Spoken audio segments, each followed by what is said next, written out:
Hello. Good evening. I about said good morning. It is not. It is good evening. I hope you all had a great day today. I am alternate juror and uh thank you and welcome to my channel. I'm really kind of out of sorts. This is my very first night stream and let's just do it, shall we? Gabrielle, thank you so much for becoming a new member. I appreciate it. And hello, Lisa. I hope you are doing well. Gabby, not that it's bad. It's just a little early for me to show your message, but it's funny. So I'll just show this one instead. Also, bad news, Gabby.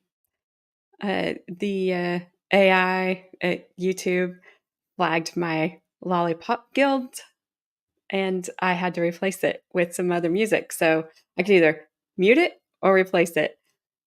So I replaced it with some stupid sounding music and it's ridiculous. But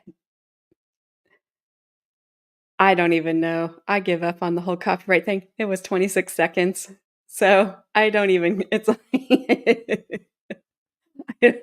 I I don't care. It's fine. It it kind of made me laugh when I just picked a song off of YouTube's, approved list of licensed stuff, and I think it was called The Wood Chipper or The Wood Shredder, and I thought, "That fits." And it kinda did, so it worked out. But anyway, so yeah, you might I don't know if you wanna go look at it or not sometime, but it made me laugh. So, anyway, what my plan is to do up until lunch from yesterday. I like lost track of my days here. And then we'll finish from lunch until the end of yesterday and then do what however much we can of today's tomorrow. We'll do Did I explain that very clearly? Probably not. We will do Wednesday testimony through lunch tonight. Tomorrow, we will pick up after lunch and finish Wednesday's testimony, and then I'll shut that stream down and I'll start a new one for Thursday's testimony, and I will go as long as I possibly can. I've got to be off of here at 4 tomorrow. So, and then we'll finish that up either Saturday or Sunday. I need to talk to my husband, see what he has planned this weekend, and then I will just throw up a stream notification for whichever day is going to work. And then Monday, since the court will not be in session because of President's Day, we'll do Fridays. And then we'll be caught up for a day. And then I'm going to have to I've got to keep thinking on this and keep kind of tweaking it to see what's going to work because this isn't it. And if I can get highlights, but then I don't want to miss something that was important to somebody else because I didn't think it was important. So I've got to keep thinking about it. So we'll just keep kind of rolling along and we'll get it all figured out. So as long as that made sense to everybody, I think I explained it better the second time. But Gabby, if you got what I said the first time, good for you. Hey, Roseanne, sorry, didn't mean to take yours down so fast. Hello, Roseanne. I hope you had a great day or are having a great day. All right, let's get rolling. Don't forget, let me know how the audio is. And nope, he's not there. Again, no surprise. I know nobody's shocked. I do have it sped up to 1.25 speed. So let me know if that's too fast because this Katie Swango, she does speak a little bit fast. I listened to it a little bit today. Once you're used to it, it's okay. But if it is too fast for anybody, let me know and I will slow it down. I have no issue doing that.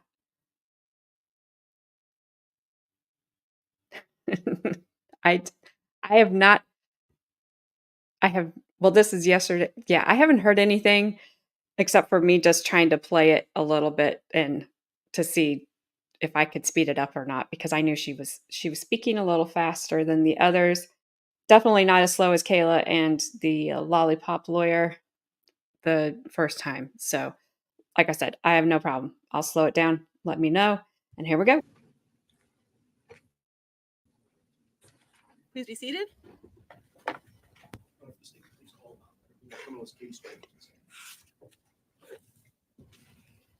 And he did not learn how to use the microphone since we saw him yesterday.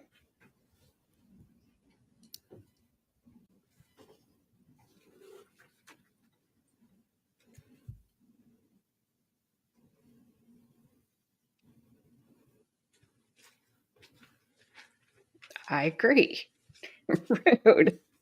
He know we're all out here trying to listen to him.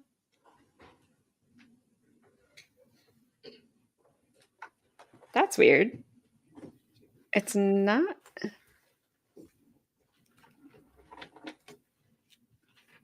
My end is showing clear. Just remind you that even though you did take your oath yesterday, you are still under oath today. Do you understand that? I do. All right, thank you. When we left off yesterday afternoon, I'll pause it for a second and make sure that it's going. Let me throw myself up here and I'll try it again.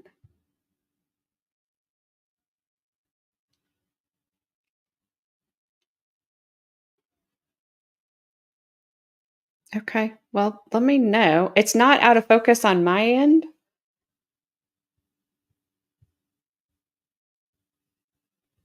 And I did restart my computer today. So I hope that fixed the issue, whatever it is. But hopefully, let me know. Hopefully, it clears up, Lisa. I don't know. I don't know.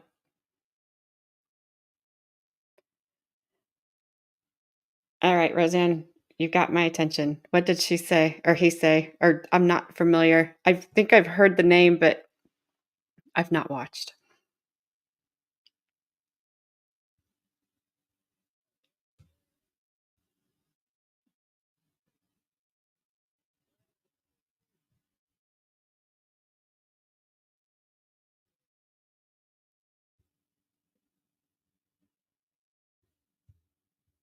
Are you telling me that, Gabrielle, or Lisa that? I'm going to restart it, and if I need to do something else, I will try to. at the end of the day, we had been speaking about the DNA profile that you were able to see on specifically the state's exhibit, the pink toothbrush. Do you recall those questions? I do. All right. And I believe you had given us a statistic recently about a 1 in 100 sextillion. That sounds correct. Okay. Is that too And fast? so if you could just clarify one more time for the jury to understand, what does that 1 in 100 sextillion mean in terms of the profile and comparing the profile that was seen on that toothbrush to the known profiles you were able to generate from Adam Montgomery and Crystal Sorey? So that's 100 sextillion times the more likely that that toothbrush came from a child from those two particular people than from other random people. And specifically a female child from those two people, correct? Correct. It was a female profile. All right. And so in that profile, and one thing, if you could please explain for the jurors in terms of some of the things when you're looking certainly for differences between males and females when you have an X versus a Y chromosome, if you could explain that to the jurors, what the difference there is. For the gender? Yes, please. Right. So males have an X and a Y, so that everyone is going to get an X from their mother because females only have two X's to give. So when an egg is formed, it's going to have an X regardless. There's no choices. When sperm are formed, half of them are going to get X's and half are going to get Y's from the father. So when they join, you're either going to have an XX and produce a female, or you're going to have an X and a Y and produce a male. And so with regards to the profile on the toothbrush, because it was identified as being one of a gender female, there was no Do I Y need to that you slow it saw on down? that profile. Is that correct? That's correct. Yes. It's separate from the toothbrush and being able to come up with that profile and see it there. So that's pretty Separate fast. from that, did you also test a number of different swabs or cuttings I as did. part of your work? I'm sorry. I did. Yes. And with regards to those, I'd like to ask you about a Okay. couple of specific ones, and by the initials that they came to you under. Specifically, I'd like to ask you about swabs that you received that were labeled JMT 1, 2, 3, and 4. That better. Do you recall being asked to test those? They sound correct. I do believe one of my reports had those numbers. I don't If you have had a them chance to look at memorized. that report, would that help? That would be lovely. I know you Thank said yesterday, I believe you said you write over 60 of these per year. Is that correct? Correct. Like I said, she speaks very fast, and he seems to be speaking faster.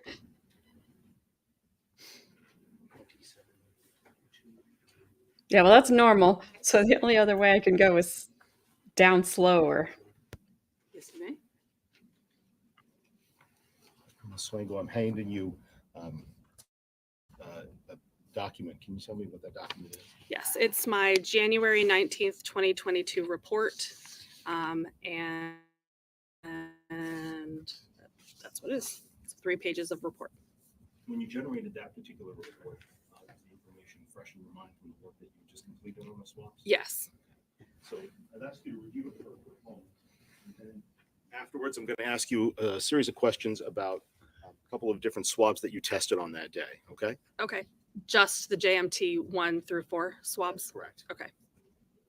I'll have to take a look at it, Roseanne. Did he think she was truthful? And I see you're looking Yes, up. So Gabby, does I that only help had it refresh your one, not recollection on your testing on normal. those 4? That does. I wondered if you could talk to us a little bit about the results that you got from those particular swabs. And I'd like to start with swabs JMT 1, 2, and 3. Did you get any results from looking at those swabs? Right. So 1, 2, and 3, I did get results. They were from more than one person, but there was so little DNA that they were insufficient to be able to make any comparisons. Remember yesterday I talked about when you have a profile, it has to be good enough quality to be able to compare it. And if it doesn't reach a particular threshold, then we can't do any comparisons. That's what happened with those 3 swabs. And is that the same for all 3 of those swabs? There was just insufficient DNA in all 3 of them. Yes. Okay.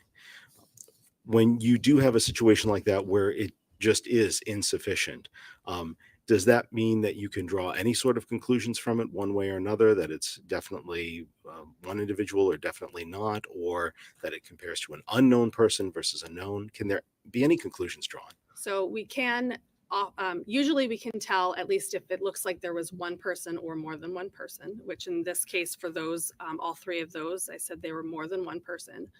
And sometimes we can tell if there's an X or an X and a Y, and we can tell if at least one of those people is male or female. But in this particular instance, there wasn't enough information to even tell the gender. And let's stick with those 3 swabs if we can for a minute, JMT 1, 2, and 3. For those swabs, when you did your testing on this, that was testing for DNA analysis, not for general serology. Is that correct? Correct. So you don't know, or let me ask you, did you know what sort of substance might be on these swabs or might have been swabbed here? So I was, when I get the file, I do have information, some cases, some I don't. For these, I did by then know that they were believed to have blood on them. And with regards to, are you aware of whether or not they went through serological testing at the lab? So those swabs did not. They did not. No. Okay. And I believe you've done serology at the lab a couple of different times, correct? Correct. All right. And with regards to that, what's the name of the test that the lab does for testing for the presence of blood? Castle-Mayer. Okay. I'd like to move now to JMT4, that last swab. Did you get a different result on JMT4 as compared to 1, 2, and 3? I did. And what did you see on JMT4? I got a profile from one person, and it was a male. It was from male? Male, yes. Not female? No.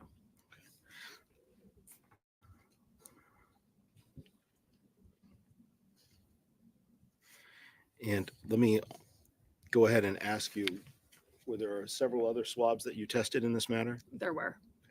And from those other swabs, generally from all of them, were you able to come up with any other known profiles or a profile that you saw on any of those that was one that could be compared specifically?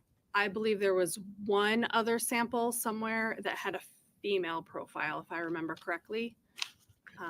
I don't remember if it was a cutting or a swab of something. If you had a chance to look at the rest of your reports, do you think that might refresh your recollection as to where that may be? Yes.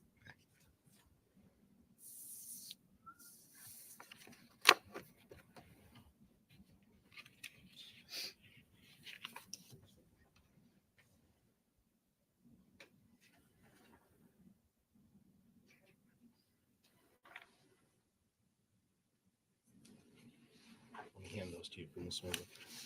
That particular one that you talked about, that's not within the report that you were reviewing a moment ago, dated January 19th. Right? No. Right. Do you recognize the three documents I've given you there? Yes. And what are they? My February 1st, 2022 report, my February 20, oh, sorry, they're out of order. A June 29th, 2022, and a February 21st, 2023 report. Would looking at those reports possibly help refresh your recollection as to the other profile that you were able to see? Yes. Yes. Feel free for a moment to review and then let me know when you're done.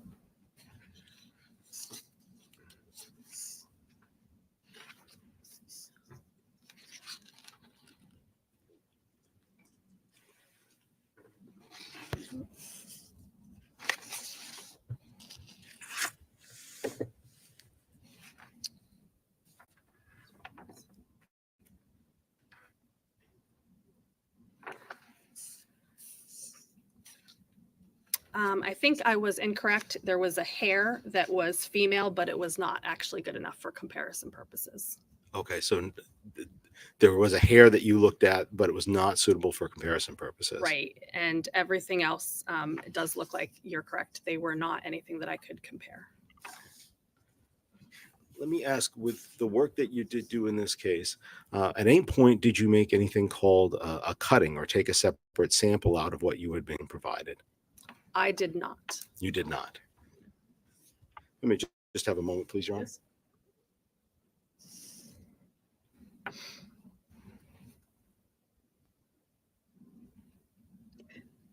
Boy, if they're already done with her, they didn't keep her on the stand very long.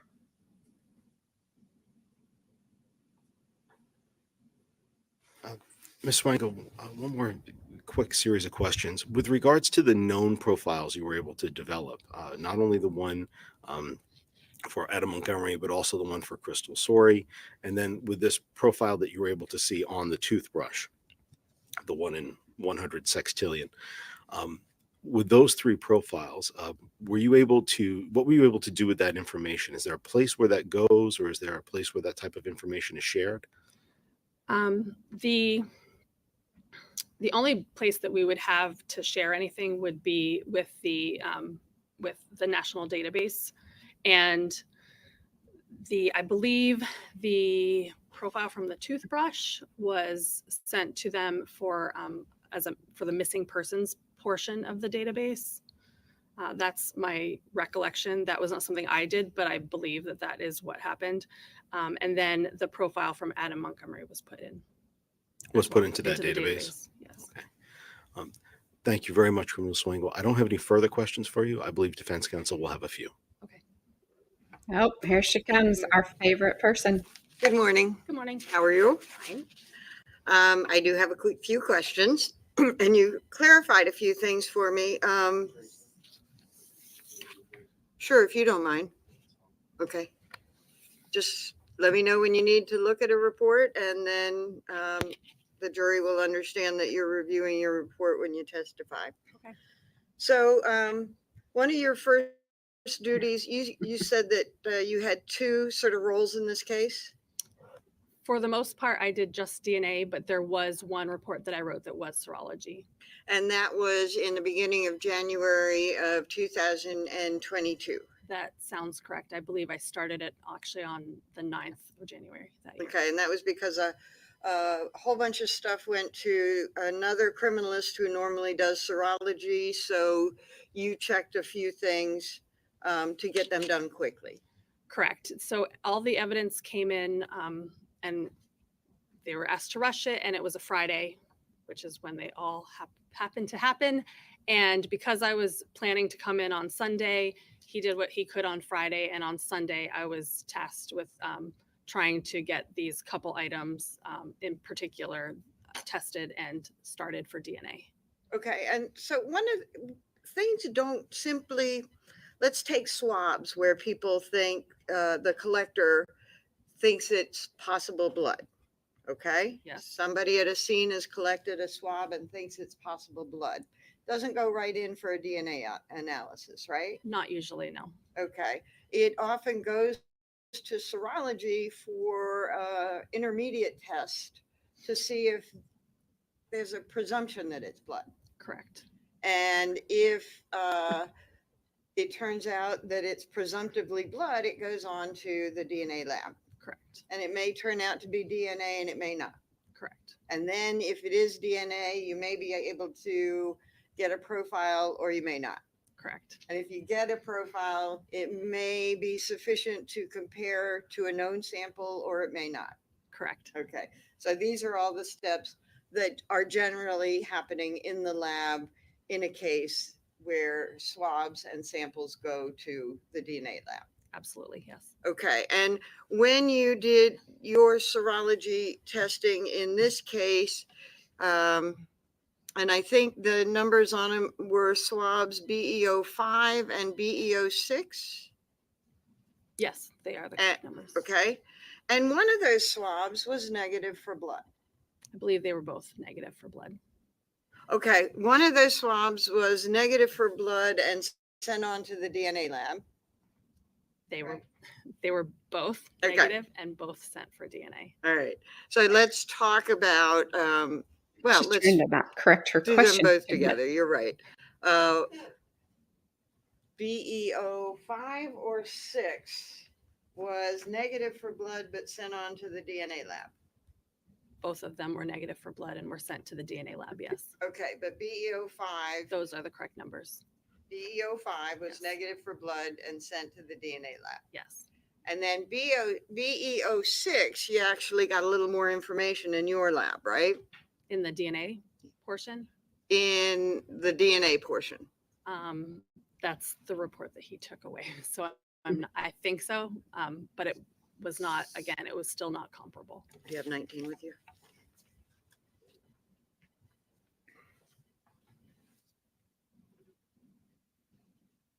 Okay, so I have messed this up and I don't mean to repeat, but I'm going to back up so that we have it. But you do. Always. BEO 5 and 6 were both negative for blood, but sent to the DNA lab. Correct. Okay. And Me at the too, Gabby. DNA lab, you got DNA from BEO 6? I got nothing at all from 6. Okay. BEO6. So correct. here's something that was sent to the lab, found not to be blood, but still sent on to DNA in BEO6, right? Yes, And then in BEO6, there's no DNA. correct. And then BEO5 is sent to the lab, found not to be blood, but forwarded on for DNA analysis. And you did find DNA. I found a small amount of DNA, yes. And in that small amount of DNA, you found presence of more than one, That's correct. and you don't know how many. Correct. And you found the presence of at least one of those multiple 2 or more DNAs was male. Correct. And the presence of male DNA limited your ability to see female DNA. That's correct. So that that mixture could have been 2 males, Yes. could have been multiple males, Yes. could have been a male and a female, Yes. could have been multiple males and females. Yes. You just have no idea. Correct. So, and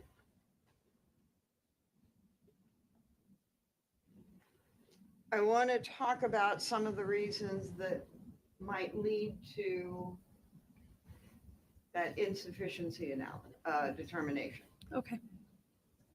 DNA can degrade over time, Yes. and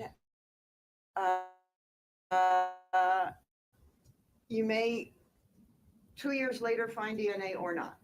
Correct. And in this case, when you were talking about JMT 1 through 4, were you aware of where those swabs were obtained from? I don't remember if I did know that at the time when I first started them. I'm not positive if I knew or not. Okay, the jury has heard some testimony about the collection of those items from a trunk of a Sebring. Does that sound right? I know that there were definitely samples from the trunk of a car tested, so that would make sense, yes. Okay. Now, if DNA is out in an, what do you call the environment that you hold the swab in? Not quarantined. Room temperature? Okay. What are you? When I'm you not store sure. it so it won't degrade. Right, so they're just stored usually in envelopes. Okay. Mhm. And are they put in refrigerators or any kind of special environment? No, Quarantine. Okay. So when you store it, the DNA can degrade? it can, but if it's just at room temperature, usually it doesn't. Okay. But if DNA is out in temperature that goes from, could go from very, very hot for a while to very, very cold for a while, it can be subject to degrading. Correct. And, but at the same time, it can be subject to those swings in temperatures for years and not fully degrade, right? That's true. So sometimes some DNA exposed to those extremes in temperatures, you may end up with nothing, or you may end up with something. That's true. Because DNA can actually stay around for a long time. It can. And it is why even after years have passed, you test for DNA and or blood. Yes. Okay. The heck was that? Now the JMT 1, 2, and 3 had DNA, but they were not sufficient quantity. Those three, oh, sorry if I look, Sure, the report again. please. 1, 2, and 3, right. I could tell that there was more than one person, but that was all that I could tell about those 3. Okay, so again, we have that multiple that you had in BE05, right? Correct. And it could have been male and a male? I don't know anything about the gender for that sample, whether it was male and male, male and female, female, male. I think the All of Judge those Tsai and factors apply Lollipop because lawyer just met each other at the two podium. genders that are under consideration. Correct. Okay. And Liked it. could have been all of the same gender, Could have been. could have been all of mixed gender, Correct. could have been 2, could have been more than 2. It could, generally, our wording is if we say more than 1, it usually means we think it's 2. If we think it's more than 2, we generally would write more than 2, etc. But when it's very low, it is difficult to tell for sure. Okay. So here it could have been multiple, but what you saw is more than likely 2. Correct, because it's more than 1, and I did not write that it's more than 2. Okay. So yes. And you tested a fair amount of swabs in your DNA analysis capacity, right? Correct. And they were swabs that had the initials MER and various numbers after that. Correct. And the jury has learned that the initials are usually the person that collects it, and the number is kind of the order that it gets collected in, right? That is correct, yes. So a fair amount went through serology, something was deemed appropriate to send on for DNA, and then it was tested by you. Correct. And you said JMT you knew was from the trunk, or you believed was from the trunk of I have a hard Sebring. time Correct. I not knew just there were turning her several out. things from a trunk of a car, yes. And nothing from the interior of the car, right? Not that I'm aware of. Okay. But Thank you very much. You're welcome. She's done? What? Objection? What's wrong with her? She's I doing think it not at again. this time.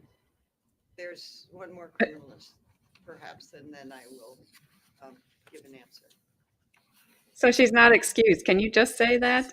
Yeah, that's a no. Yeah. All right, you may step down. You're not excused from the subpoena. Okay, thank you. Not at this time. Well, what does that mean? It just means no.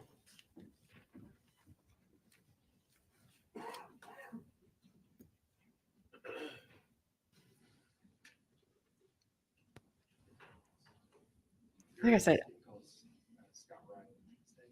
she starts talking and my brain shuts down.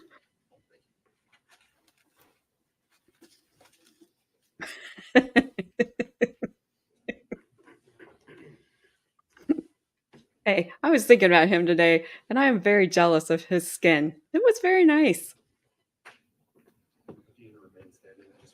There's no wrinkles at all. Do you swear that the testimony that you're about to provide this jury will be the truth and the whole truth under the pains and penalties of perjury? I do. You might have a seat. Good morning.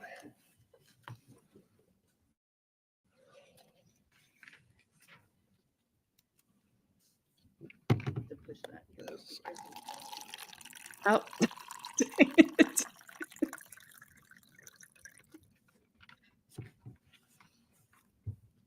Did you figure it out?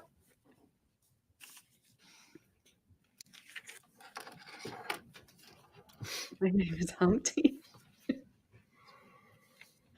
You don't know that I know that one.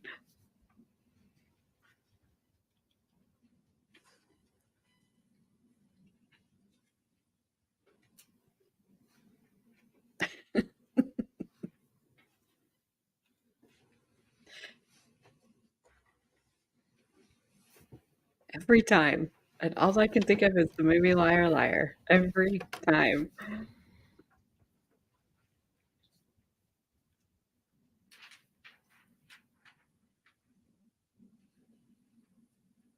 Oh, yeah, he did not give her an inch. I liked it too. Oh, the Humpty Dance. I know that one. Good morning, Detective Riley. How are you today? Oh, well, good morning. I'm sorry, I just referred to you as a detective. Mr. Riley. Can you begin by stating and spelling your full name for the record? Scott Riley, Scottriley. And what city or state do you live in? Manchester, New Hampshire. How long have you lived in Manchester? On and off my whole life. About how old are you? I'll be 53 this year. Mr. Riley, how are you presently employed? I know you're talking employed, but I work for Gabby. myself. I'm a consultant for. I do some work for some civil law firms. Is that what kind of work is that? Interviewing. Investigations? No investigations, just interviews. I just do like a forensic type interview. Do you do anything else currently? I still work at the police department part-time. And let's talk about that. When you say you still work at the police department part-time, what police department is that? Manchester. And can you just walk the jurors through your experience working at the Manchester Police Department? So you want me to start with my first police department and then move into Manchester, or just Manchester? Manchester. So Manchester, I went there in 2007, and I spent, I think, maybe 7.5 years in Manchester in patrol, doing all kinds of different assignments, bike patrol, motorcycles, stuff like that. And then I went into the juvenile division as a school resource officer for a couple of years. And then I spent the remaining almost 8 years as a juvenile detective.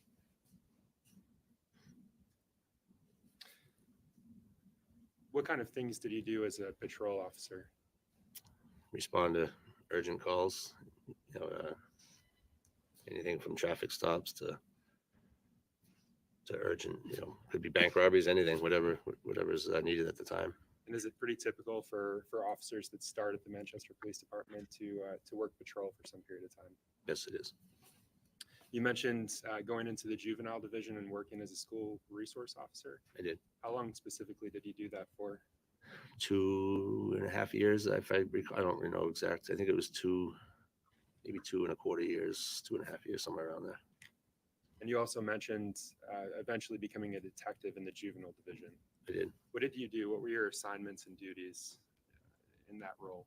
Investigating crimes either against or by juveniles. And how long were you a detective with that division? It was just shy of 10 years by a few months.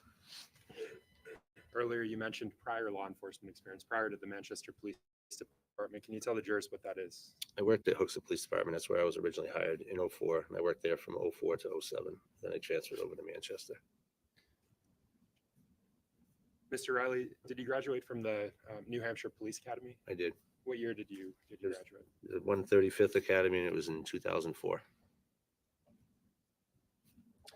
I want to switch gears, Officer Riley, or I'm sorry, Mr. Riley. I'm still an officer, so it's okay. Okay. Can you, were you assigned duties in your capacity as a law enforcement officer in the investigation of a missing Court child? TV said he was former. was. Liars.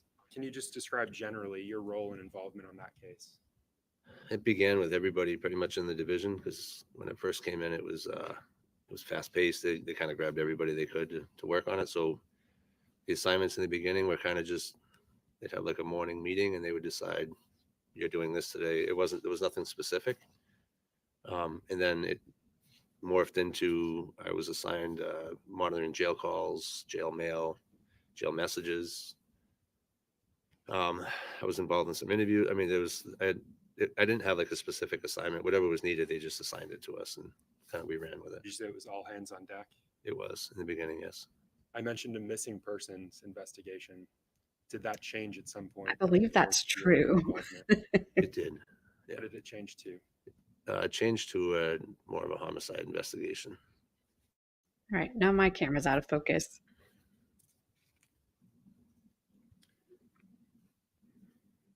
Do you recall when your involvement began on the Harmony Montgomery case? I believe it was the 2 days after Christmas, so it would have been the 12/27 of 2021, if I recall correctly.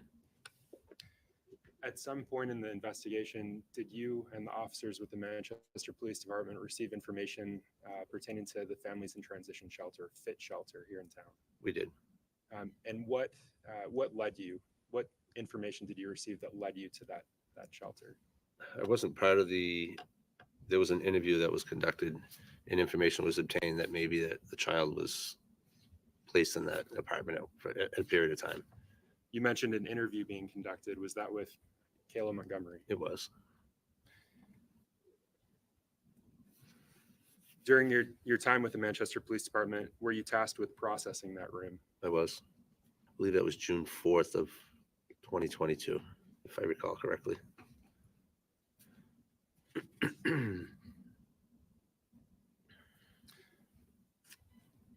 Can you describe your response to the Families in Transition Shelter that day? We were told to go out there and we were going to complete a search of the apartment. I mean, the crime scene van was involved. It wasn't my case, so I didn't really have any of the planning. I was just kind of, let's go. You're going to help process the scene, and we obviously went out there. So you mentioned receiving information pertinent to your investigation that may be at the Families in Transition Shelter. Did you subsequent to that, after getting that information, did you provide a subpoena for documents to the Families in Transition Shelter? I did. If I can approach, Your Honor. Yes, you may.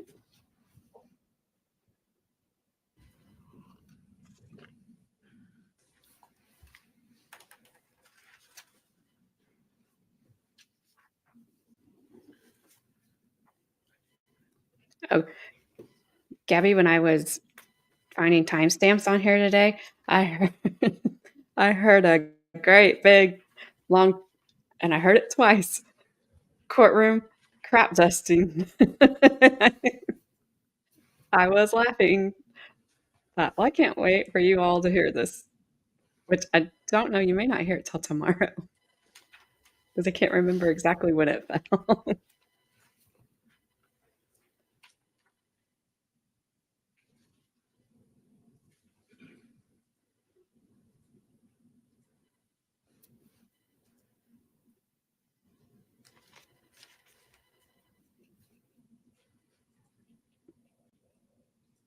It might be today. This might be the one live.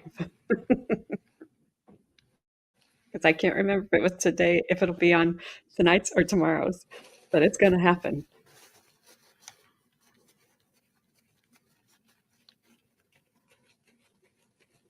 You could quash our green giant.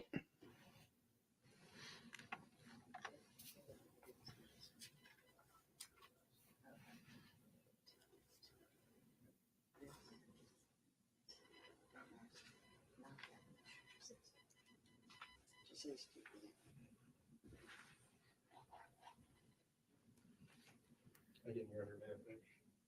Sume? So, Mr. Riley, I'm handing you what's been marked as State's Exhibit 93 for identification. I'm just going to ask that you review those items. Paying specific attention to this page and this page.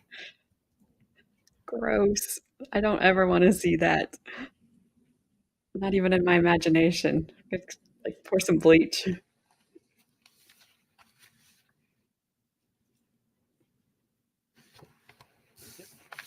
Are you aware of what those documents?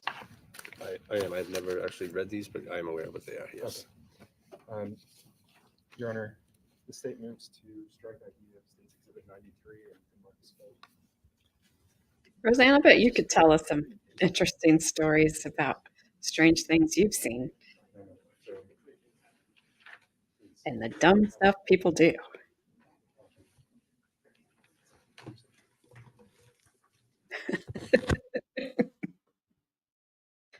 Oh my gosh. I'm gonna have to totally clean my brain now. Ugh. That's so gross. She probably has like a leather outfit, a whip. Yes. We all know that's a lie. There's no, maybe she just knits them, but they're cut out right there, you know?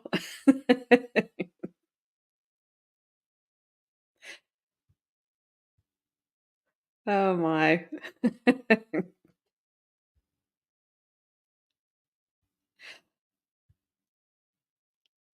He's like, what am I going to have for lunch today?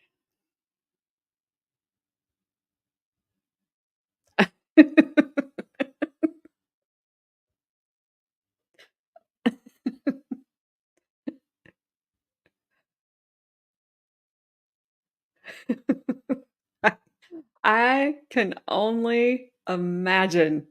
And that is as far as I hope to ever be able to do on that sort of a thing, Roseanne. People are weird and they do some stuff.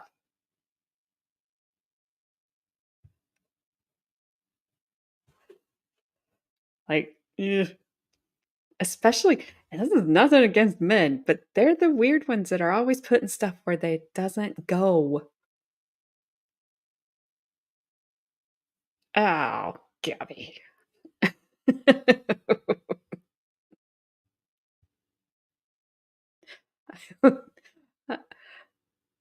My stream might not have been going long enough for me to ask you if her edible lollipop underwear was made for men.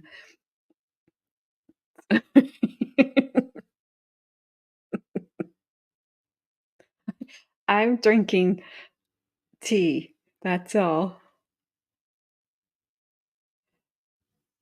But cheers. Cheers to you. You enjoy.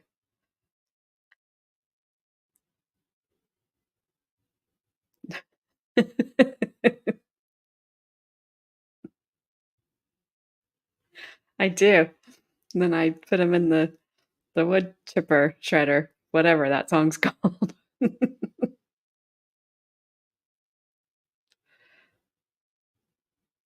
Good grief, this is a long one. Oops.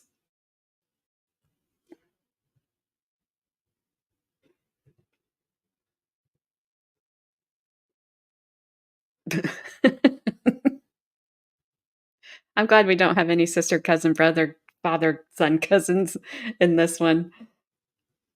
I got too confusing. That tree needed some branches or just needed chopped down. And yes, ping. Wow.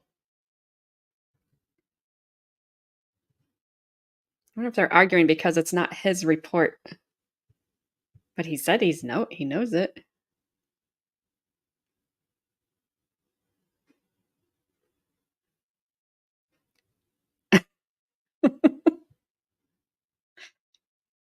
You've been in some cities.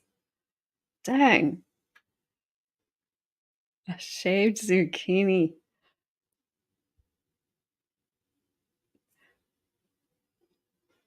I'm not sure how to take that. Are you saying they used a shaved zucchini?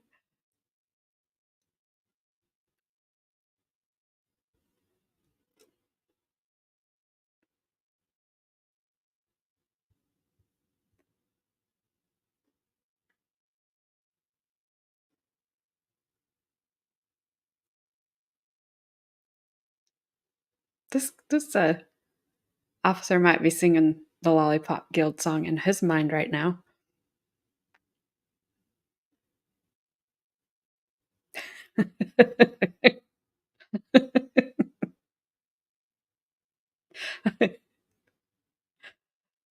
Oh yeah, she's got the green light. She can tell us whatever she wants, Gabby. We are all ears.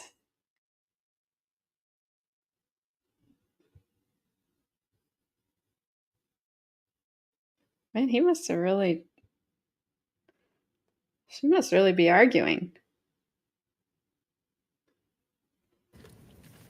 And overruled it. Oh, got it.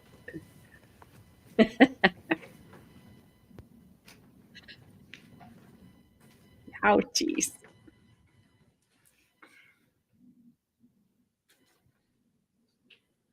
Ow. Mhm.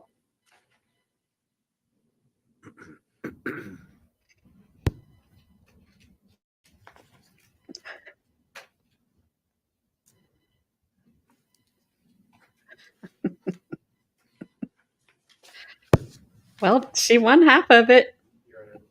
Or wait, she said it's overruled in part. So she won half of it. No objection.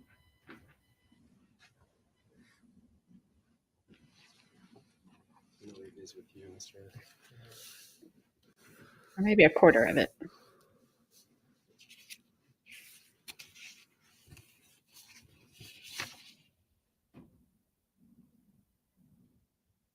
And I'd just like to walk through what those documents are with the jury. If you could start with the first page, the room information. Feel free to use the screen behind you. Do you see the individual's name in the top left? Yes. Can you read that for the jurors? Adam Montgomery. In what room does it say Adam Montgomery was staying in? Room 1. And what were the dates associated with his stay? December 30th of 2019 through February 20th of 2020. Let's go to the next document. Yes, I don't remember it being that way yesterday. Number A11010. It is. What is the start date of that document? 2/5 of 2020. What's your understanding of what this document is? It's a work order for the fit. And can you read the description on that work order? It says general other, really cold in units 2 and 5. Come check the thermostat, slight odor when the heater's on. Done on 2/5 of 20. And what was the unit number associated with that? Unit 2. And we'll talk about this later, but are you familiar with the general layout of the rooms in the fit shelter? Yes. And let's move to work order number A11079. Which unit number is associated with that work order? Unit 1. And that's your understanding of where the defendant was staying. Correct. And can you read the general description? General, other, weird smell coming from vents in the unit. Come check it out. What was the date associated with? February 21st of 2020. Okay. And you mentioned earlier that the defendant left that room on February 20th. Correct. So this is the day after he left. Correct. I may approach your Giant using his microphone either.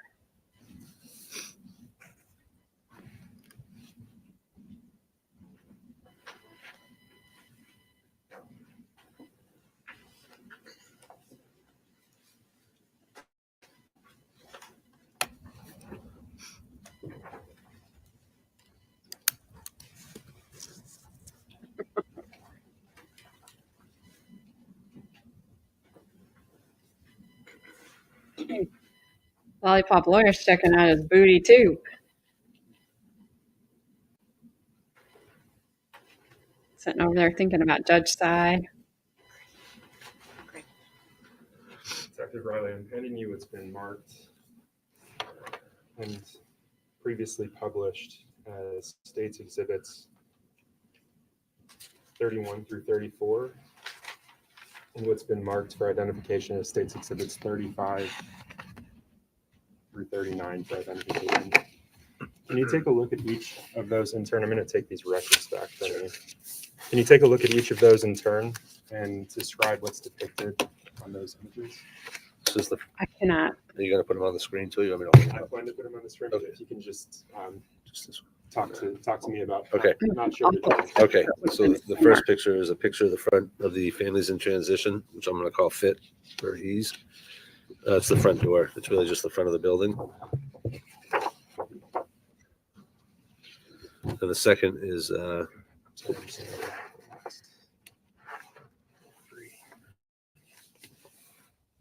second picture is Hold on. Attorney Knowles, him saying second picture, I need him to identify what he's looking at by the Mr. exhibit Riley, number, if you could please. Just review the number that's depicted at the bottom. is it this number right here? Yep. Okay, so number 30 is the front of the building. Number 31 is inside the building, looking at doors, apartments 1 and 2. Number 32 is looking inside unit 1. It's a picture inside the room. Number 33 is another picture inside the room, specifically of the ceiling. Number 34 is a picture of the vent, our area of interest, one of them.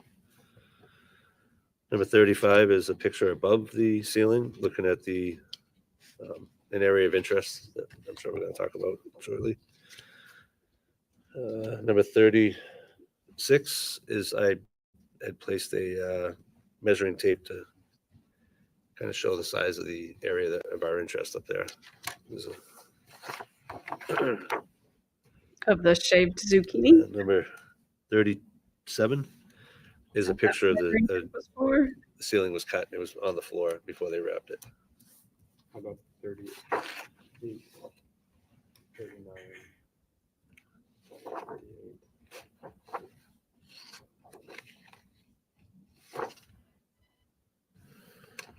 A and 39. So 38 is another picture of the ceiling when it was on the floor. It was placed on butcher paper. 39A. 39A is a picture after I cut the ceiling, just the hole and picture of the room. And then 39B is another picture of the ceiling where I cut out the ceiling. And do you recognize the items? I do. Are they accurate representations of what you saw that day? They are. At this point, Your Honor, I move to strike the ID from States Exhibits 35 through 39B. Not 30 through 34, just 35 through 39B. In many, many ways. And previously- Goes in. I see, okay. Any objection? All right, the ID is stricken, they're entered as full exhibits.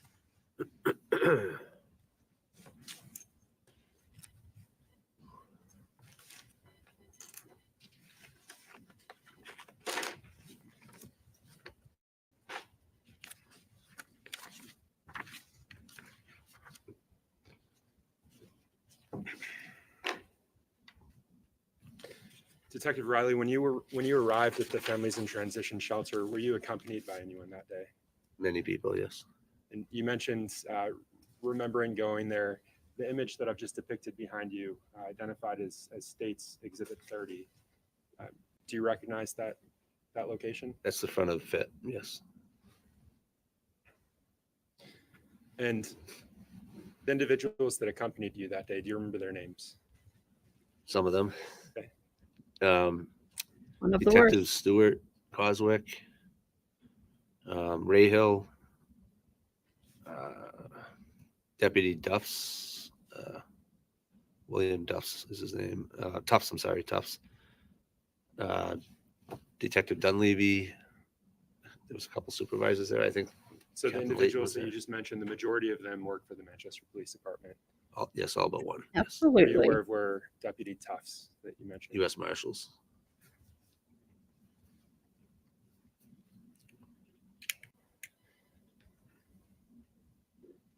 Mr. Riley, what did you do when you arrived at the Families in Transition Shelter, FIT shelter? You mentioned that you did some cutting as you were reviewing those images. Can you tell the jurors what you actually did? So, you want me to start from my first observation when I walked in the room, or just the actual cutting? Let's talk about walking into the Sad. room first. If you'll look at the image that's on the screen It's behind sad you, that you States Exhibit could. 31. What are we looking at there? Unit 1 and 2. So doors. Unit 1. I don't know that that's much better, but This is 01 can you, so Unit 1 is on the left, and where's Unit 2? right here on the right. So they're adjoining rooms. Yes. They're polar opposites from each other. I'm pretty sure they're exactly opposite, like this. The wall separated the two. I'm sorry, Your Honor. Oh, yeah. Sir, you just need to speak into the microphone sorry. when you're speaking Yep, so sorry. that everyone can hear you. I know it's hard, but Yep. Absolutely, especially And when did you make any impressions when you, did you enter the room? talking about did him not. squeezing her. And the image that's behind you, you said you recognized. Gross. That's Unit 1. And was that the layout that day? It was. Are you aware of whether or not they're allowed to move furniture at the Families in Transition? I have no idea. Tenants? Not aware. But that's what you saw when you arrived. Yes. And again, can you remind us why you were going there that day? There was information developed in the investigation that there's a potential that the missing child was placed above the ceiling in this unit. And was there an access point to that ceiling? There was. And do you see it in the image there? I do. It's the vent at the top. That vent? That's correct. There's a number next to that vent. Can you read that to the jurors? Number 1. When you arrived in that room, when you actually walked in, did you make any impression? Did you have any impressions? I did. Can you tell the jurors what those impressions There was an odor. I could smell something. I didn't know what it was when I first entered the room, but I could tell there was an odor in the room. Okay. Any other impressions, Detective? I mean, it looked lived in. Kind of a normal residence, I guess. Did you do anything with that vent while you were there? I did. What did you do with it? I removed the vent. I pushed it up into the ceiling and moved it to the side. Was there anything securing that vent when you moved it? I don't believe there's anything securing the vent to the outside frame. The vent kind of just sits into the outside frame, but the vent was connected to some tubing up top by a zip tie. Did you remove that zip tie at some point? Yes, I did. I can only imagine because I've never seen it. I've heard. What did you observe did you look into the opening that I you did. created? I did. You observed when you, As soon as I removed the cover, I knew I could smell what I know is decomposition. I knew I could smell a dead body, what I believed to be a dead body at the time, or it smelled like decomposition is the best way to describe it. what is decomposition? When a person dies, their body starts to degrade, I guess is the best word. It's a smell that you just won't forget. And can you just tell the jurors what your experience is with that smell? I mean, I've been to many, many death scenes, many autopsies. I've smelt it many times.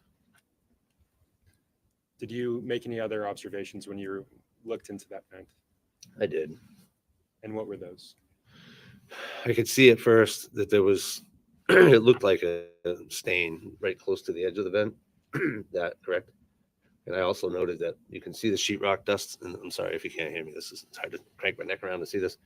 The sheetrock dust you could tell had been altered. Like you could see in the back, it's all fresh sheetrock dust, probably from when the place was constructed. And this over here appeared to have been something had been in that area. Mr. Riley, if you don't mind just standing up and actually pointing to that area of dusting that you're discussing. Right here. You can see here, this is different. It's the composition is very different between the two. It was clear that something was here and not placed over in this area. And the staining that you mentioned, where is that? If you could point it out on the screen. I'm sorry, say that again. You mentioned seeing staining. Yes. Where is that on the? That's what they all say, but you don't forget that. At some point, did you attempt to measure what you were observing in that picture? To the best, yes, I did. And is that it? It is. About 16 inches across? Approximately. It varied in size. Let's talk about what you did next after you observed this area of interest. What did you do? We, as a team, we obviously decided that we needed to take this, so we cut it. We used just an old school sheetrock serrated knife, and I cut the sheetrock until I got to the metal studs, and then we had to use a reciprocating saw to cut the metal studs you can see in the picture. Did you take any precautions while you were working on the ceiling? When I was up in there, I had gloves on, but I didn't go up into the ceiling. You couldn't because it would collapse. So I didn't really have, other than putting the measuring there, I didn't really have any direct involvement with like the stain. When I started cutting, we changed gloves every time we changed, like when we took the vent down, we changed gloves. When we started cutting, I changed gloves.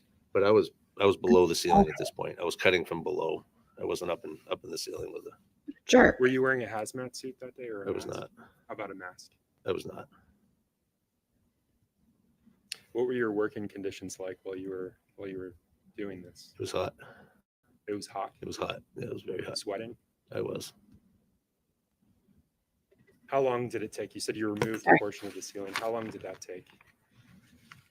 Sorry, my dog was barking I would outside. say the actual nothing cutting else. was probably maybe an hour. The whole time we were up there was or dealing with that, maybe 3 hours. I don't recall the exact times, but it was within a couple hours, I think, probably from the time we removed the vent till the time we actually took the ceiling down.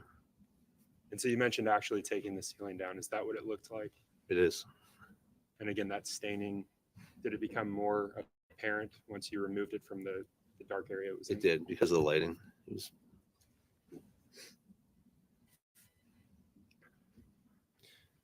Do you recall whether that item was given an evidence number? I know it was. It wasn't tagged by me. My primary focus was just getting it down, and then it was handed off to the team that packaged it and tagged it. I am helping assisting packaging later, but initially they put it and covered it in butcher paper. Do you recall having it labeled MER 3D? It sounds right. Yes. MER, those are initials this jury heard. Do you know whose initials those are? Yeah, Detective Rayhill. That's Max Rayhill. Correct. You mentioned butcher paper. Yes. Do you see that in this image? Yes. You can see it through the hole. It's sitting on top of butcher paper. At what point during your processing did you actually place that butcher paper down? I didn't place it down. The team that was there did. I was standing on. I had the ceiling. I'm not very tall, so I had to stand on a platform to get to cut. So once we got to the point that I could cut the last metal, we had to have other team members hold it. And then once it was detached from the ceiling, I got out of the way and it was put down on a piece of paper. Do you know what the purpose was of putting it on paper? Preserve any evidence that's on it or in it. Would that be including the items that fell during the cutting? Correct.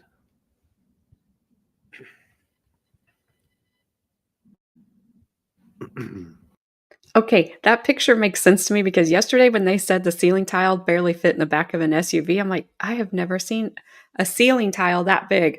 It's because it's multiple ceiling tiles. So that makes sense. They cut the grid of the ceiling tile. So I don't know if anybody else was thinking about that. I was just so if you were, mystery solved. Glad I could help you. But sorry, I had to check my dog because it's skunk mating season here. And we've dealt with dogs being sprayed by skunks 3 times. And that is also a smell you never forget. And it always happens in the middle of the night at the worst time. So I wanted to make sure that there wasn't one of those little jerks out there. Because them saying that they spray the last, that's just their last defense because they can't get away. Lies, lies, lies, lies. Oh man, and it is so hard to get out of your house.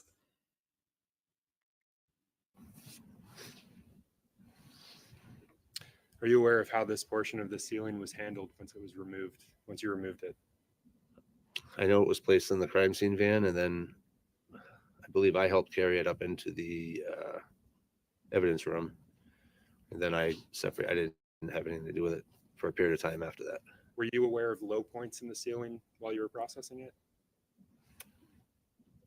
I don't know what do you mean by low points. Was it completely level, or do you know? On the outside, looking up, it was flat. Inside, there was a bunch of different channels because of the metal framing. I want to talk about how large the ceiling was relative to the overall room size. You documented it, is that right? I did. And is that accurate in comparison? It is. How did you actually get up there to cut this out? We used that bed frame. No ladder? No, well, we had a ladder there as well because we had to have multiple people, but I stood on that bed frame, and if I recall, I may have stepped off to the ladder. And I know there was some talk about having other people jump in because it was hot that day and it was a lot of manual cutting, but I continued, and just because I was already covered in sheetrock dust, there was no sense getting anybody else. Mr. Raleigh, I want to switch gears. At some point in your official capacity as an officer with the Manchester Police Department, did you travel to Florida? I did. Can you explain that to the jurors, why you did that? They're trying to figure out how to get this to a lab to test it for DNA or try to figure out what was on this staining. And I know that I didn't myself, but another detective had done some work on this prior to me getting it. I offered to drive it down to Florida because they had it was too big. You couldn't fit it in a plane. It turned into a mess. So I offered to drive it, and they said, sure. So I went and rented a car at the airport. And I know that the size, I remember being 44 inches wide, and we had to find a vehicle that it would fit in. So we rented a car and it fit, and I drove straight to Deerfield Park, Florida. I think it's DNA Labs is the name of the DNA Labs International? Yes, correct. And when you say we drove it, who, if anyone, were you accompanied with? Detective Bergeron Rosa.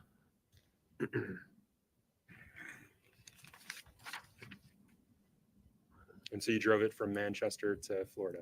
We did. And do you recall the date of that? I believe that was July 20th of 2022, if I recall correctly.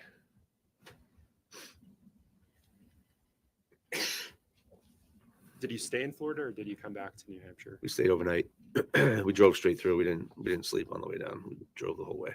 In your career as an officer, have you ever done something like that, such a long trip? Personally, yes. Many times as a police officer, no. Did you eventually come back with that item, that portion of the ceiling? We did. And when you say we did, was that with Adam Bergeron Rosa or was that another officer? That was with Detective Heil. Heil. Yes. Just a timing thing, so they assigned him to go. And how did you come back with the item? We flew down and we rented a car, or it was a Ford Expedition, if I remember correctly, and we came back with that amongst many, many other items. It wasn't just that item, but the vehicle was completely full.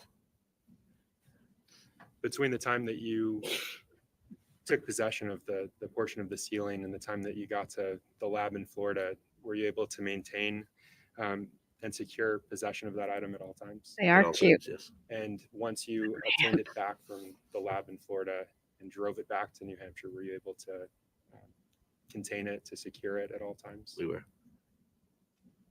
If I can have just a moment.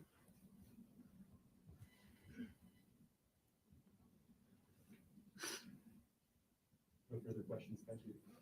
All right, who's got this? Oh, it's her. It's her. I'll be able to use this now. It was just hard to turn around.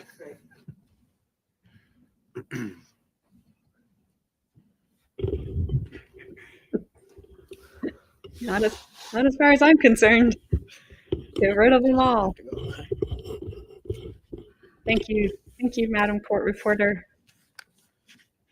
Yeah, Good I don't morning. want to. Good morning. I'm Caroline Smith, and I do not have very many questions, but you talked about having many different duties in this case, right? Correct. And one of those duties was to talk with Kayla Montgomery. Yes. And do you recall when you were speaking with Kayla Montgomery? I would say either the 30th of December or the 4th. I think Exactly. 12/30 of 2021 is. I may be wrong, but that's kind of in my head. Okay. Was that at a fit shelter or a recorded interview? Both. So I talked to her 2 different times, so that may be off by a day. The first time I believe I talked to her. We were at Fit, outside of Fit. And the second time? Was at the station. Okay. And that was a recorded interview? Correct. And that was prior to her arrest?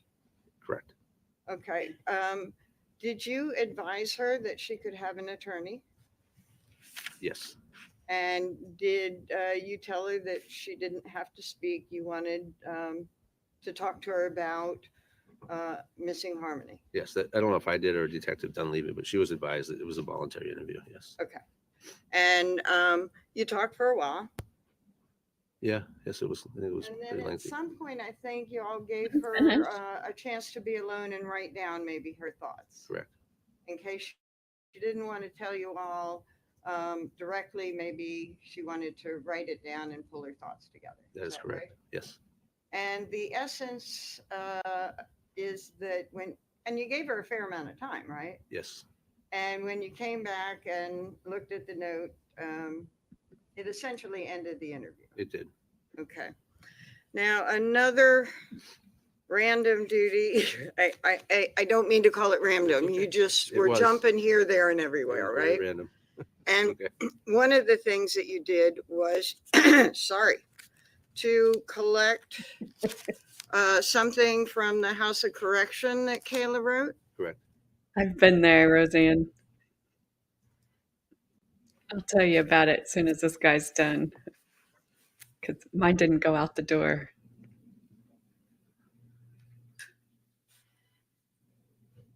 Show you what's been marked as Exhibit G. Do you recognize this document? It's okay to remove it out of here. Yes. You have it. Okay.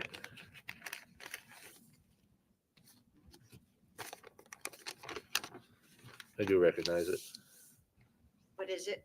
It's a note that she had that was, I think they were doing a cell search, if I recall correctly, and they found this in her room, Okay. in her cell, sorry.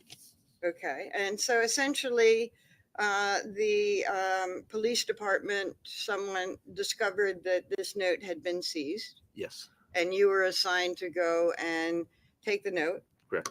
And did you talk to the COs and sort of document everything about how that was obtained?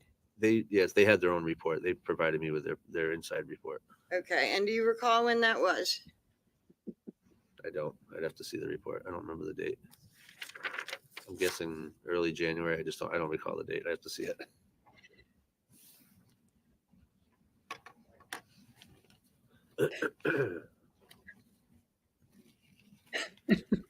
If I showed you a copy of her report, would that help refresh your It would. recollection? It would. Just too many dates to try to I know. wrap my head around them. So it was January 31st of 2022. Okay, and, excuse me. From the time that you obtained that note, did you put it into evidence and secure it and all that stuff? I did. Okay. And just very, very quickly, I want to talk about securing evidence and why you do it, okay? Yes. And why you have these initials and all these bags and stuff. You can't do anything about evidence and what happens and who touches it and how it might get transferred and all that stuff until you collect it, right? Correct. If you want to preserve something in the exact condition that you want it to be in, you can't affect what happened before, right? That's correct. So all you can do is take what you have available, and from that moment, you can preserve it. Correct. Any changes an item might have gone through, any transfer of evidence back and forth, you can't affect that.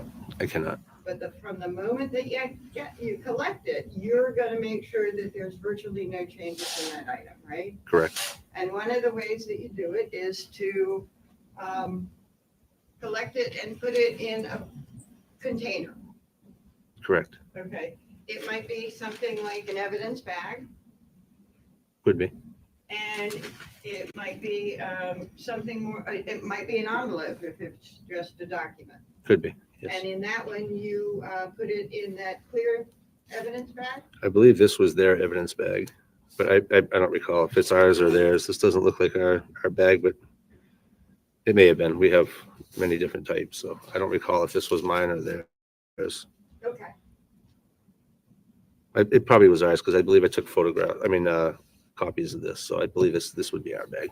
I may be Okay. mistaken. and that's a plastic bag. It is. So you try and collect it and preserve it in the container appropriate for that evidence. Sure. For instance, you wouldn't put the tile in plastic because that might cause Condensation. condensation and affect the condition of the item within there, right? Sure. So Yes. you're not so worried about condensation with a piece of paper. Correct. Yeah, I'm curious where she's going.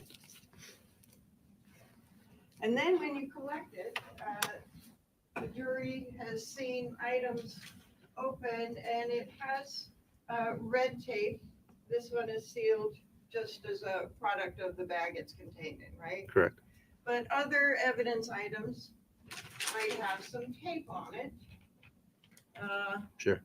And the reason for the tape is that you are securing the evidence and letting anybody know, once this is taped, that nothing is going to change that item unless we can track it, right? Sure. For instance, if evidence has been taped with Manchester Police Department tape, then something might be sent to the lab for checking, right? Sure. And the lab would have to open an item to test an item, right? Correct. And so when the lab opens whatever packaging that you have retained a piece of evidence in, they actually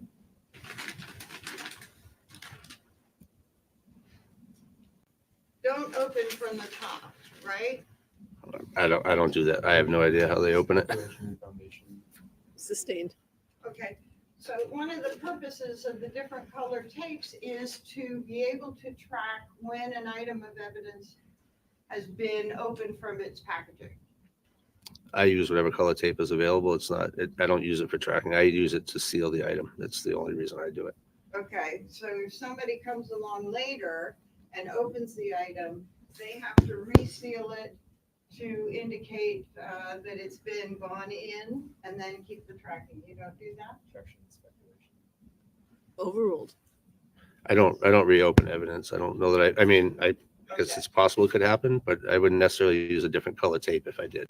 Okay, I would cut it in a different area. I would tape it and then initial it after. okay. So you would cut it in a different area so that somebody knows that it has been opened from the original sealing. Sure. And then you would tape it in that second area, right? Sure. And you would do a report that documented the fact that for whatever reason you had to go into the bag that contained the item of evidence. Sure. So that anybody that wants to know, has there been any changes to this item of evidence? We can track anybody who has had access It's to it. reasonable, yes. Okay. But there's nothing you can do about anything before you collect an item of evidence. Correct. Okay.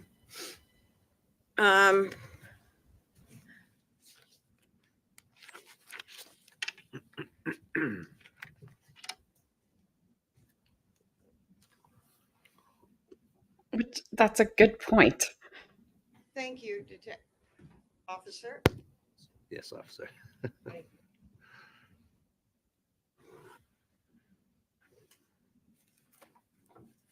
Officer Riley, you were asked about interviewing Kayla Montgomery, and you mentioned that that interview ended.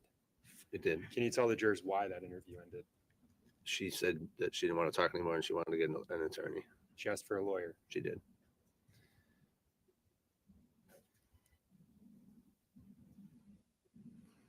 Note G, Exhibit G, that note that was collected. Are you sure about who collected it, who put it in that plastic bag? I think I would have, because I believe I took photocopies. I don't recall if I did photocopies or they gave me photocopies. That's why I'm unsure whether I put it in that bag or someone else. When you say they may have given you photocopies, you also said it may have been their bags. Who is they? The They that you're referring Valley to? Street Jail, Hillsborough County House of Corrections. Note G also talks about her wanting to speak to her attorney, right? Correct. You were asked about the handling of evidence, packaging. But we get to hear him You were for asked it. about cross-contamination. Do you know what cross-contamination is? Yes. Can you tell the jurors what cross-contamination? Depends on the item of evidence, but I mean, cross-contamination could be anything from blood to DNA to, I mean, I'm not sure what. Specifically with respect, and let me back up. You were asked about tiles. Did you collect tiles from that fit shelter? Tiles. They were collected, yes. I didn't physically collect them, but yes, they were collected. You collected the ceiling. Yes, And this wasn't ceiling tiles. This was the actual ceiling. this was drywall. Yes, Do you remember what the drywall was connected to? it was connected to metal, metal studs, metal framing. Metal framing. Yes, So that's what you collected. yes.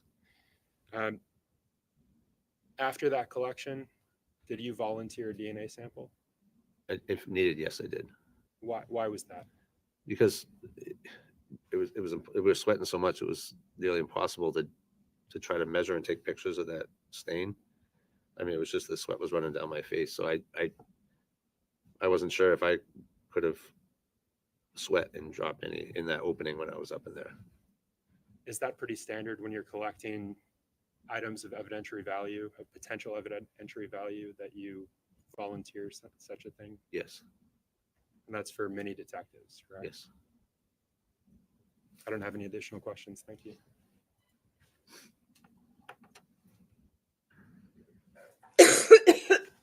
Sorry. Thanks. Um, Lollipop lawyer. the Have no ears left. prosecutor asked about how the December 31, 2021 interview ended. And with that note, and you said that Kayla asked for an attorney? Is that the recorded interview?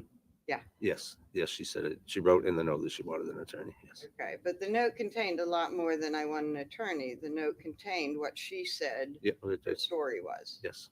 That Adam had driven off with Harmony and she, Approach. I would say I don't. Is it hearsay? Because they have the note and they've already put the note into evidence, and she just put it back into evidence. But it is beyond the scope of what his redirect was. Says the person who knows nothing about being a lawyer. So Roseanne, my bat story is we did not live in this house, but we lived in my father-in-law's cabin that he had built after he passed away. And he built a primitive cabin, which we didn't understand what that meant at the time. That's why we don't live there anymore. I was sitting on my bed one night working working on some paperwork on my laptop, and I kept seeing this shadow above me. I thought, what the heck? I look up, and it's a freaking bat flying around my room, and he flies out of my bedroom and flies into the kitchen. And Carmen's home, so I'm yelling at Carmen, and he goes in the kitchen, and he's flying around the kitchen, and her and I are under the kitchen table. And then that little jerk disappeared between the slats of wood that make the ceiling up, because it's a primitive cabin. And he disappeared, and I don't know where he went, and I never saw him again. And I could not sleep for days because I just kept thinking that thing was going to land on me in the middle of the night, although he never came back. I never saw him in the house again. But I understand. I tried to get him just to land on a broom so I could take him outside, but he would not. He's like, I'll just go up here. I'll just watch you. But now I think there's a bat that lives outside of the front door of that place, and he's very polite, and he does not go inside. So yes, he was a rude bat.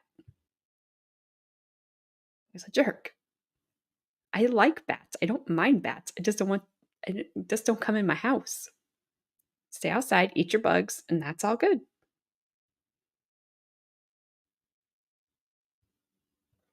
And as for the skunk, Hera thinks, my youngest Dane thinks all forest animals are her best friend. Wants to hug them all. I'll tell you in just a second. So the note that essentially entered the interview included that she wanted a lawyer, right? Correct. But it also included that she didn't know anything more. Go talk to Adam. He wouldn't talk to her. Yes.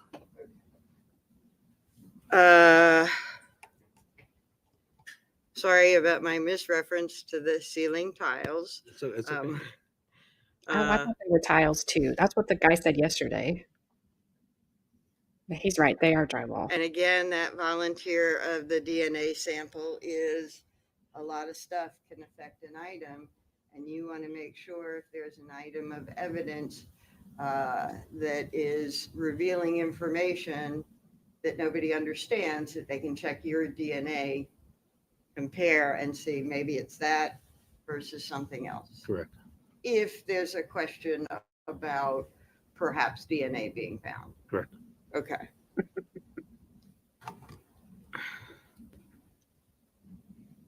She's making a lot of weird noises today that she's not made this whole time.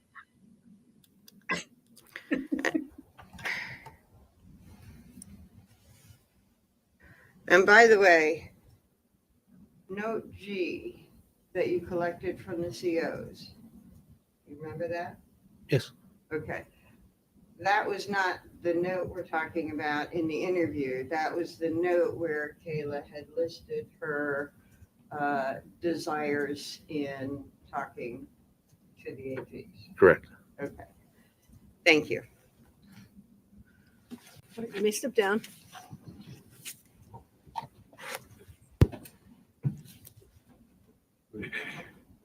Yes.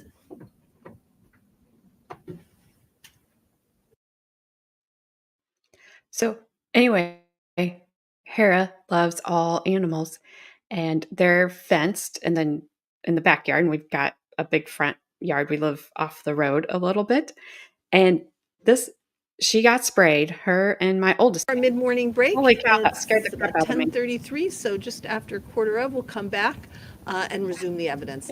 Thank you for your attention. All of my instructions apply today as well. So don't talk about the case, please. Thank you. All rise for the jurors, please.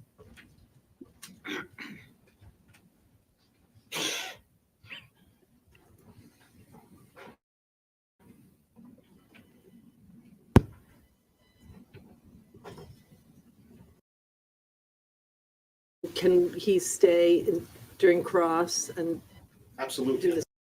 Okay, so I'll finish this real quick. So they come in, it's like 4 a.m, which at that time I didn't get up at 4 a.m. because they didn't wake me up at 4 a.m, and I smell skunk. So I hurry up. And I get out of bed and I shut our bedroom door and I go downstairs and just start shutting doors to shut them. I just want them into their room where their dog door is. And I'm shutting everything. Anyway, start getting them taken care of. Well, then my husband, he backs up our camera, and this little jerk skunk, he comes out of the woods. He's on the front side of the fence. He's not in with the dogs. They're barking at him. He can walk away. He chooses not to walk away, and he starts coming up to them, and he's like, it's cute, but it's maddening because he's kind of hopping, and sometimes they'll stand up on their front legs to kind of get the predator to back away. And they're just barking and this not moving. He could have backed away all day. All he had to do was just walk away. And he keeps getting closer to the fence. Well, their hair is like, oh my gosh, I'm going to get to pet it. And he get closer to the fence and closer to the fence. I'm like, skunk, have you not figured out by now if they wanted to eat you, they would have? And then that jerk, they take off running and he follows them and then nails them right as they come in the dog door. So I don't care what anybody says. Skunks do not spray as a last defense. They spray whenever they want to. So I hate skunks. And that is my skunk story. Gabrielle, you do not have to fire yourself. Okay. This will be the last witness before they go to lunch. I think they are gangster.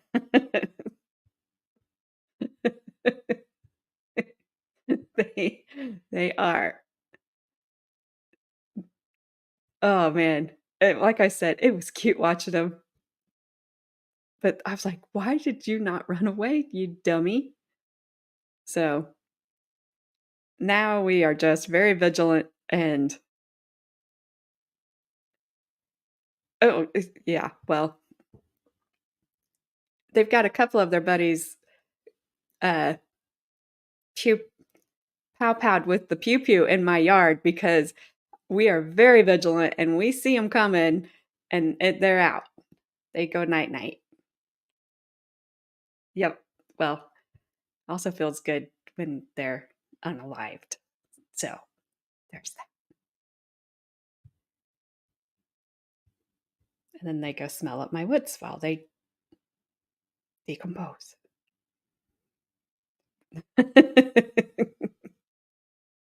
That's the only way I know to say it. And Ronnie that was excellent.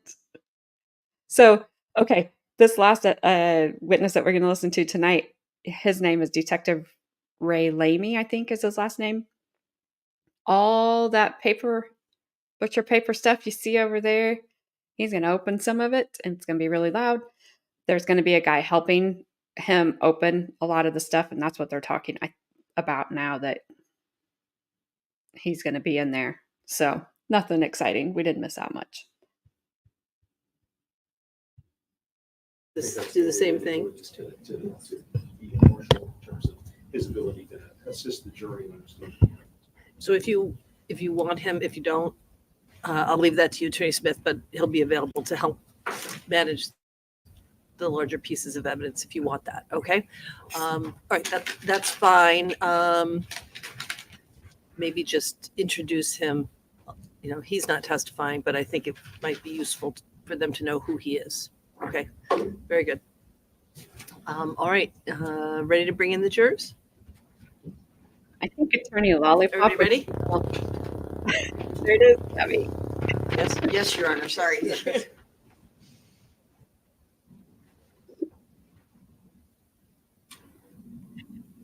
it is. Somebody's phones are ringing. Oh, the gloves were horrible. Fit through there with that table. And this butcher paper is horrible, at least for my ears. Oh, I guess maybe they'll take it out of there.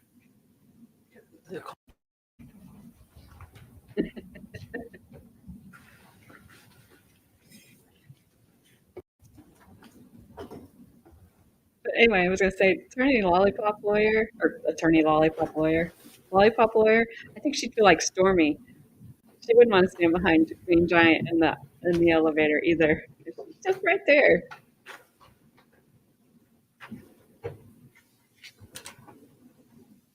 You may be seated. State may call its next witness. Yes, Your Honor. The state calls Raymond Blammy. In addition, Your Honor, we'd like to call evidence technician David Dido, simply be able to assist with the handling of physical evidence, not to testify. The objection? Not objection.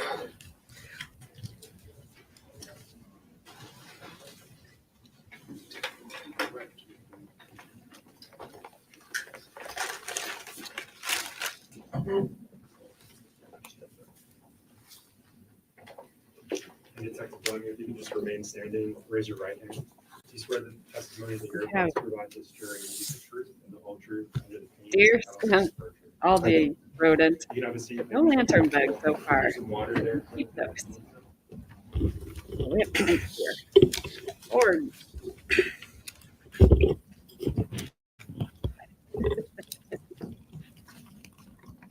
oh, that's true. And Detective Lammy, if you can get started by just stating and spelling your full name for the record.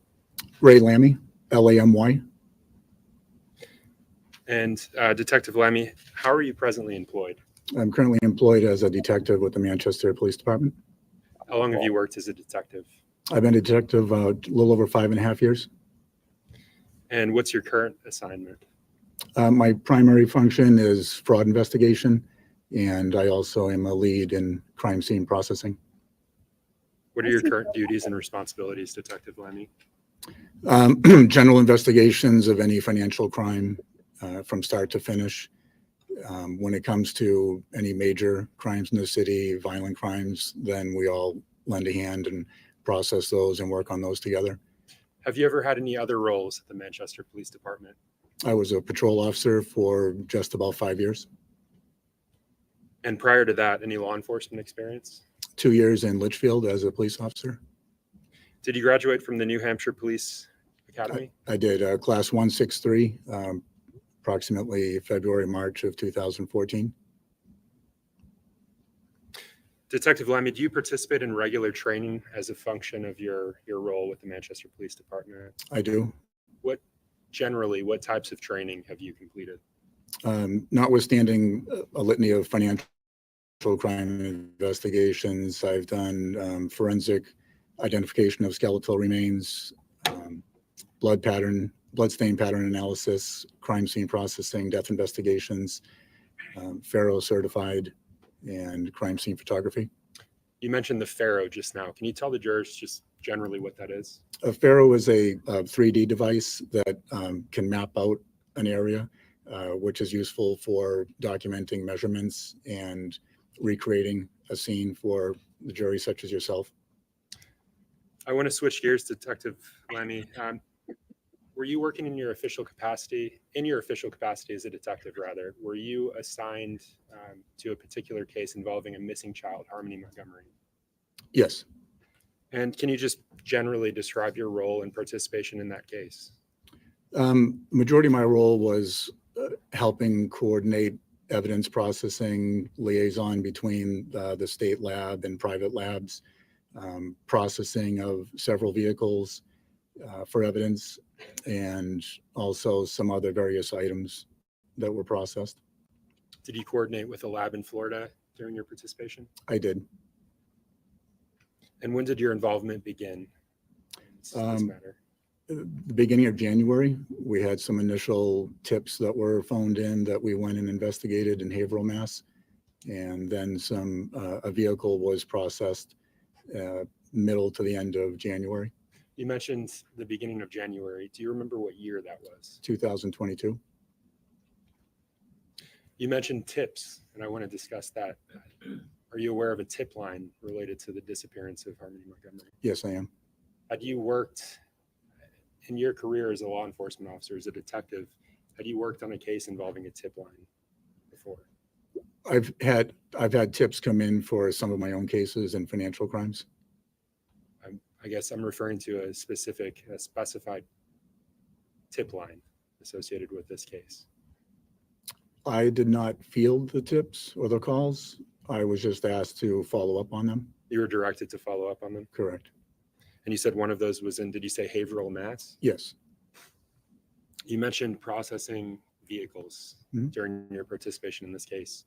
Was one of those vehicles a blue Audi AS4 bearing New Hampshire registration number 4569334? I can tell you that it was an Audi AS4 blue. I can't tell you the exact plate without referencing my notes. Your Honor, if I may, excuse me, if I may approach. Yes? Yes, please tell him it's an Audi, not an Audi.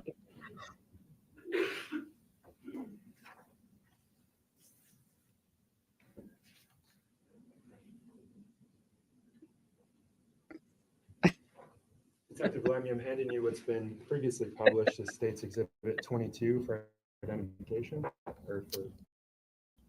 Yeah, You I do recognize that vehicle. It's the one that I processed here at Manchester Police Department, New Hampshire plate 4569334. And that's the Audi that you processed. Yes.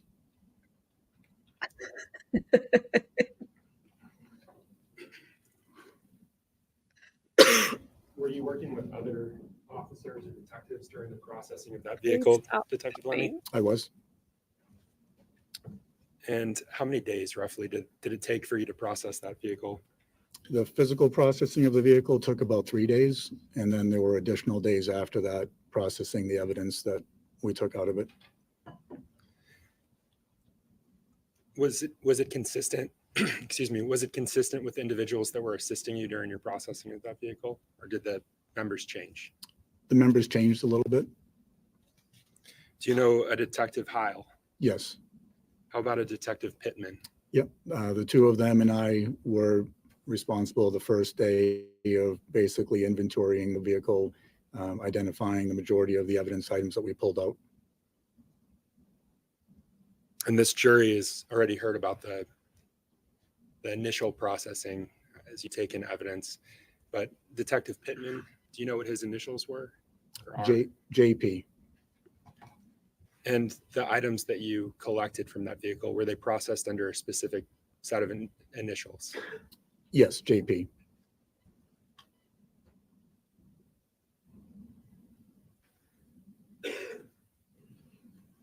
About how many pieces of evidence, potential evidence, were labeled with initials during those your time working in Audi?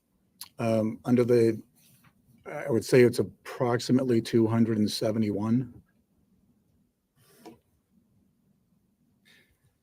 Separate from that, did you use any testing during your processing of that Audi? Yeah.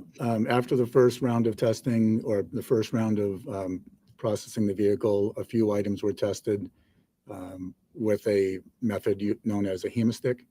And a hemistick basically is a reagent on a strip that, when comes in contact with hemoglobin, will turn a dark green. Did you test all 271 items using a hemistick? No, we did not. Why not? We essentially looked at the items on what appeared to have potential for yielding some type of blood or DNA. Are you aware of false positives occurring with the use of a hemistick? Yes, I am. And can you explain that to the jury, please? The reagent on the hemistick can get false positives, which will trigger it to appear to react as if it came in contact with hemoglobin, which is found in blood. And some of the items that can do that are potato, tomato, iron. Tomato. They can give you what you would think to be a positive, but it ends up being a false positive. Because of false positives, Detective Lemmy, when you see something that's presumptively positive, what do you do with it? Well, presumptive positive is just an indicator that it could have hemoglobin. So we treat everything as if it has the chance to have that. In this particular case, the items that tested positive were sent up to the New Hampshire State Lab for processing. And I guess, let me ask this, do you take additional swabs to send up to the New Hampshire State Lab? Depending on the item, I believe in this case, the items were small enough that we were able to send the whole item up to the lab.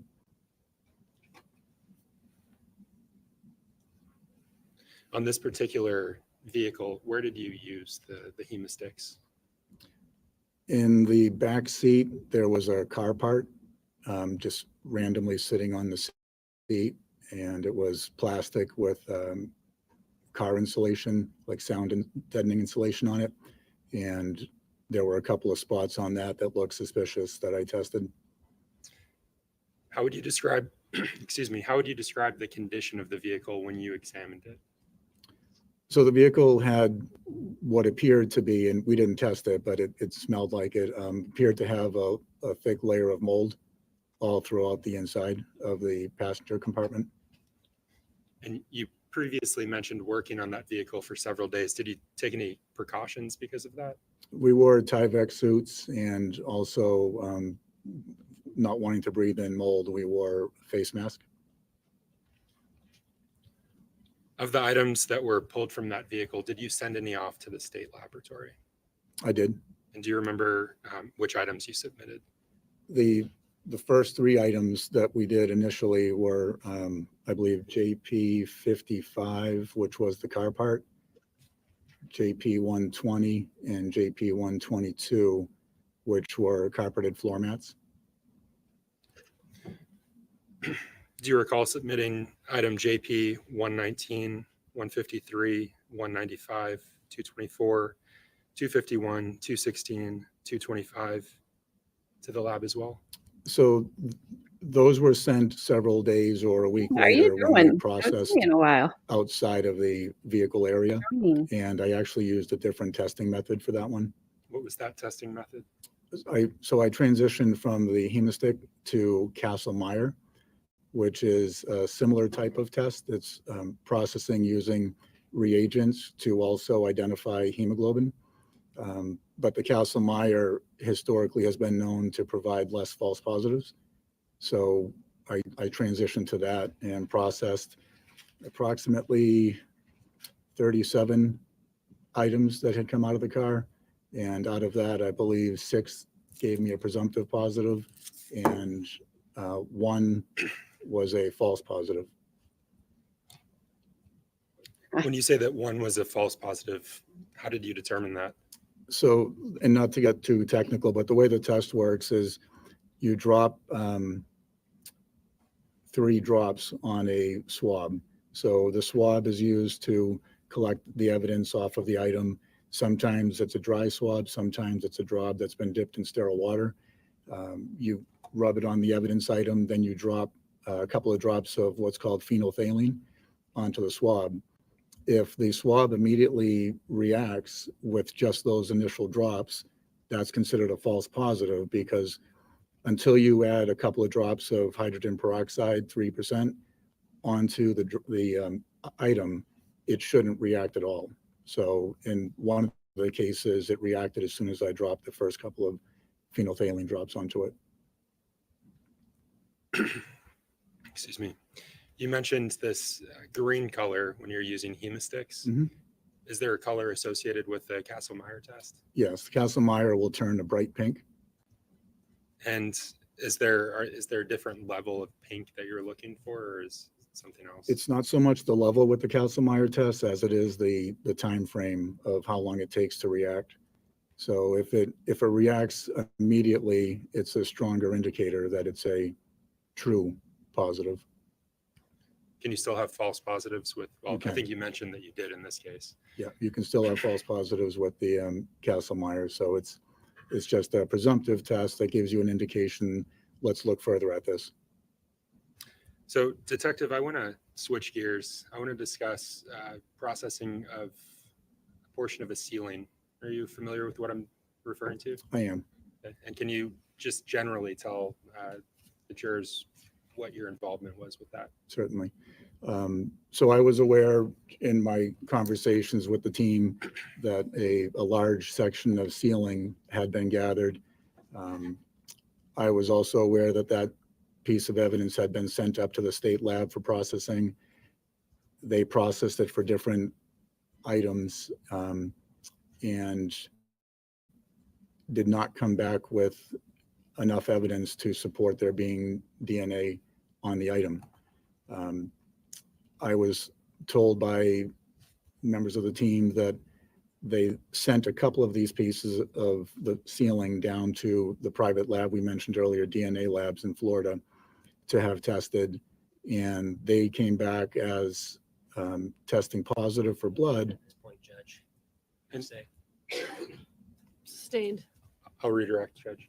So I don't want you to get into the specific testing of any of the items, but just what you did. You've explained that. Okay. Your Honor, if I may approach. Yes. I'm showing the defense what's been marked by identification. States Exhibit 40 through 51.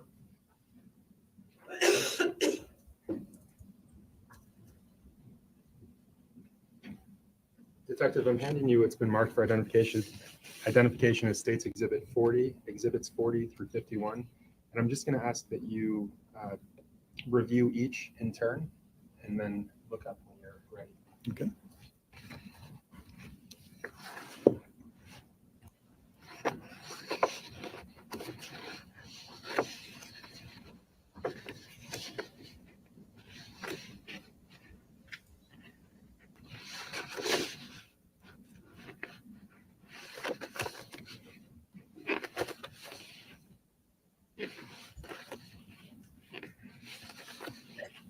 I wondered where you were going with that, Gabby. I think your second one is correct. And Detective, you looked up. So are you familiar with those images as well as what's depicted therein? I am. And how are you familiar with them? I took the photos. Are they fair and accurate? They are. And again, you took these photos. Yes. Are they consistent with what you saw the day you took them? Yes, they are.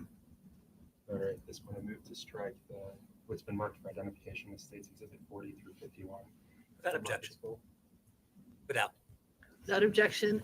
The ID is stricken. They're entered as full exhibits. They may be published to the jury. I'm going to take them back. I'm going to put some up on the screen. We'll go through them. Oh, wow. We're actually maybe going to get to see these.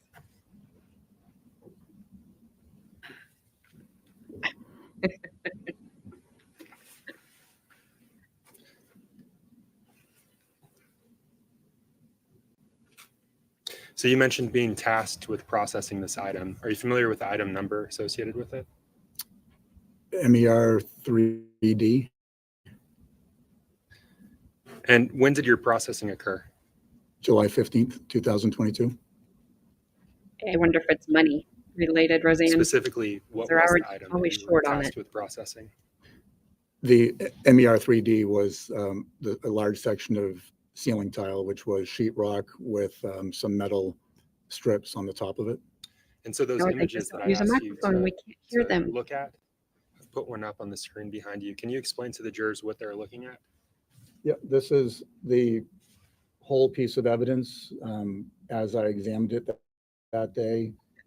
And you're essentially looking at a center opening that I believe is where a vent was, but I wasn't present when they removed this item. And the metal pieces you see are the strips on the top part of the ceiling. You wouldn't see this from underneath it, but that's what the sheetrock would have been mounted up to. And when you say you weren't present for the removal, is that from the location that it was taken from? Correct, The shelter, the fit shelter? correct. And so what does this image depict? This image is evidence. I requested that the item be, that I examine the item because we didn't, well, I won't speak to the lab results, but I requested that I review the item to see if I could find any potential traces of evidence that we should be looking for. So the evidence technicians brought this out for a viewing. I viewed the item. I noticed things on the item that made me suspicious that there were additional areas that we should be testing. Detective Lemmy, let me ask you this. When you received the item from the laboratory, was it packaged up? Yes, so it was, this is how I found it at evidence. The evidence technicians brought it out, they opened it, and this is how I found it. Your Honor, may I approach? Yes. So, Roseanne, I don't know if you were here earlier. Those aren't ceiling tiles. That is drywall. But it looks like it is on a ceiling tile type grid. it's kind of weird.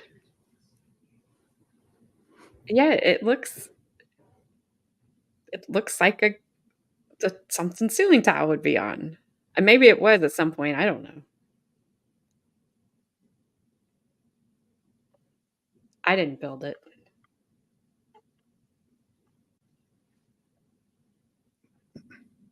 Yeah, that's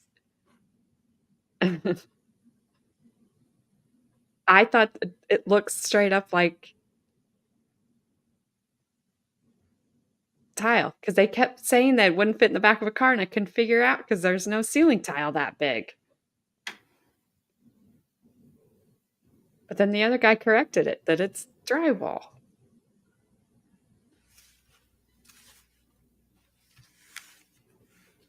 So You Secretary, know, I'm showing you it's been marked for identification as States Exhibit 108. Are you familiar with this item? I am. And what is it? It's you a hand know sketch that I made of the ceiling.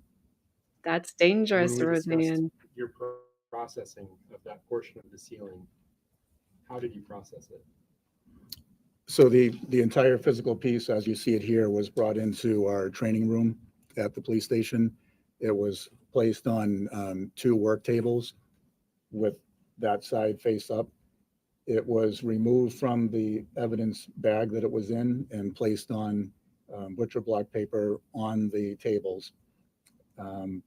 Then we went through the process of basically dismantling the metal pieces from the sheetrock. And let me stop you there. Mhm. Going through that process of dismantling the metal framing from the sheetrock, was it important to keep track of what was coming from where on this object as a whole? Yes, so because the whole piece was entered into Hang on just one sec. So he's saying sheetrock, but it does look like freaking ceiling tile grid. Roseanne, I know somebody else that did that. And guess what? 9 months later. Just saying. And I think we even told her, you don't joke about that. evidence as one evidence number. Once I was going to start dismantling it, I attached my own initials and numbers to each piece that was then separated. So when you attached your own initials, did you still preserve the earlier initials? So MER 3D and then your initials following that? Correct. And so this item that I've just shown you, why did you create this? Well, other than having photos of it, this helps to show where the positioning of each of the items was. It's not to scale, but it shows where the items were so that we could have a better understanding. Did you create this as a demonstrative to show where each piece came from? Yes. Each of the pieces, I think you mentioned this, but you gave a specific evidence number of its own with your own With initials you. attached. Correct. Me too. Is this a fair and accurate representation of the sketch that you created? Yes. And at this point, I move to strike the ID of States Exhibit 108. Mark is full and published in the jury. No objection. The ID is stricken, it's entered as a full exhibit. It may be published. So basically, Roseanne, that's one great big piece of drywall or sheetrock, as he keeps calling it. But I think it just kind of the way the picture's taken and those grids makes it look like it is tile. That's just where my mind would go to. You're right.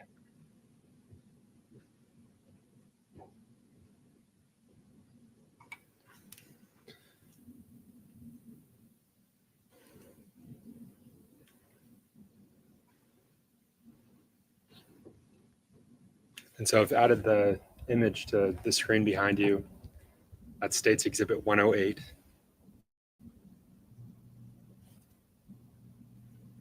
And I want to discuss the items that you packaged or that you removed. You mentioned the railing. Did you remove any other items? We separated several of the pieces of the sheetrock from the main unit. There was one large piece that I ended up keeping intact, but then we separated off parts that didn't appear to be important as far as any potential evidence items on it. And you mentioned taking the photos. Did you give those photos specific evidence numbers? Yes, Did you provide a description along with each of those evidence numbers? I did.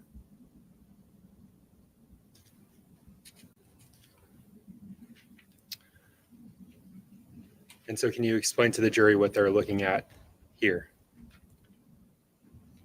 So and I'll point up here if you can't see, let me know, but I just put a tape measure on it just to see what the distance was between the metal grids. On here, there's also a couple of handwritten letters written right onto the sheetrock. That was not done by me. I presume that was done by the state lab. And there's what appears to be a dark stain in the center of this piece of sheetrock. And so the letters that you're referring to, if you can just read them for the jurors. Far left is the letter A next to that cutout. B cutout. C and D are in the stain area. And when you received this item back from the state crime lab, or the state forensic laboratory rather, that had already been done. That's not something that you did during your processing. That's correct.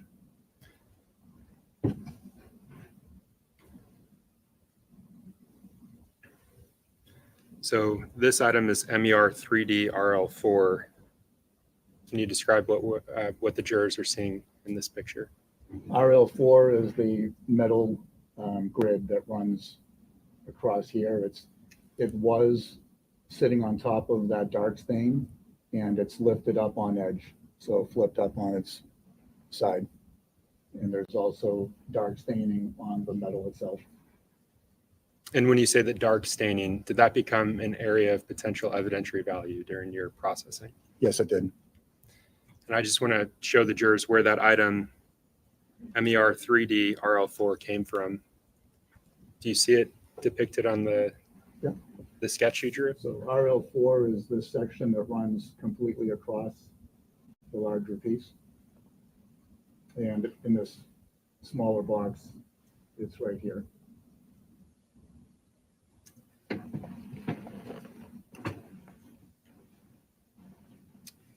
And what's depicted in this image? This is still part of MER 3D RL4.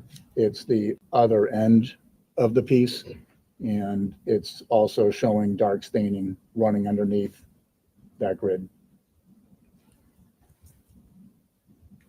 I want to move on to RL14. What's depicted in this image? RL14 ended up being a piece of the sheetrock that we separated from the main piece. It's separated approximately at where this line is. And this is the dark stain on the sheetrock itself that had been under RL4. And I want to look at where that came from in relation to the portion of the ceiling that you processed. Can you just point that out on your sketch? Yeah. So RL14 is this section right about to here, over to about this line that extends from here.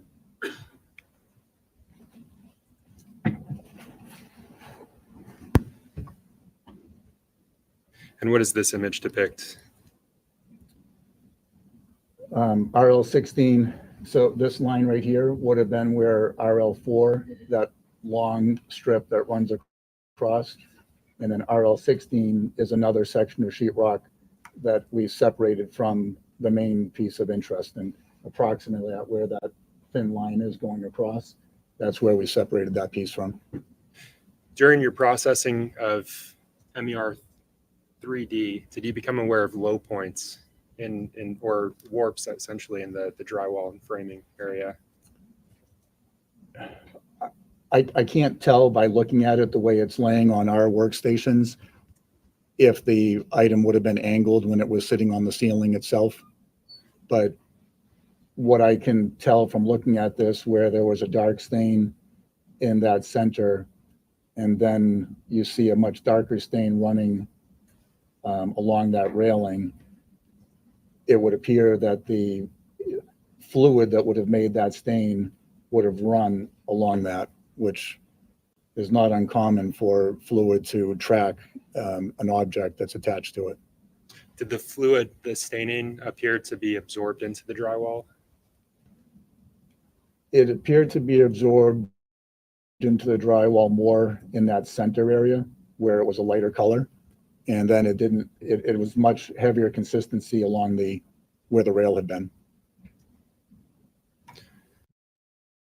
Oh, sorry, I was trying to move the closed captioning. And what is depicted in this item, this image? So this is still part of where RL4 was, sitting on top of it. And this is just a shot from the side of the piece to show that there's depth to the staining itself. At the time of your processing, Detective Lemmy, were you aware of other testing that had been conducted on this item at the lab? I was. Laboratory. And can you tell the jurors what that is? So those two square cutouts that you saw on the sheetrock itself where the paper was missing, those two had been cut out and sent down to the lab as part of the state's processing of the item. And the results came back. Objection, hearsay.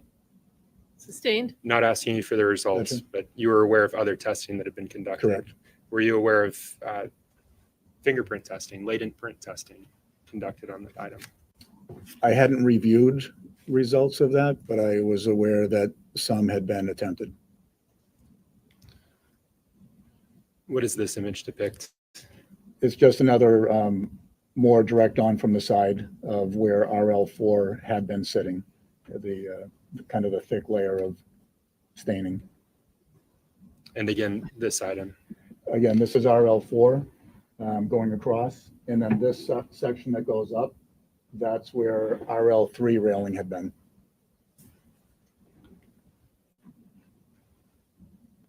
In this image. And this just continues on. This is where RL3 was. RL2 was down in this area. That's where the initial Started it. stain had been, and then RL1 would have been up in this area.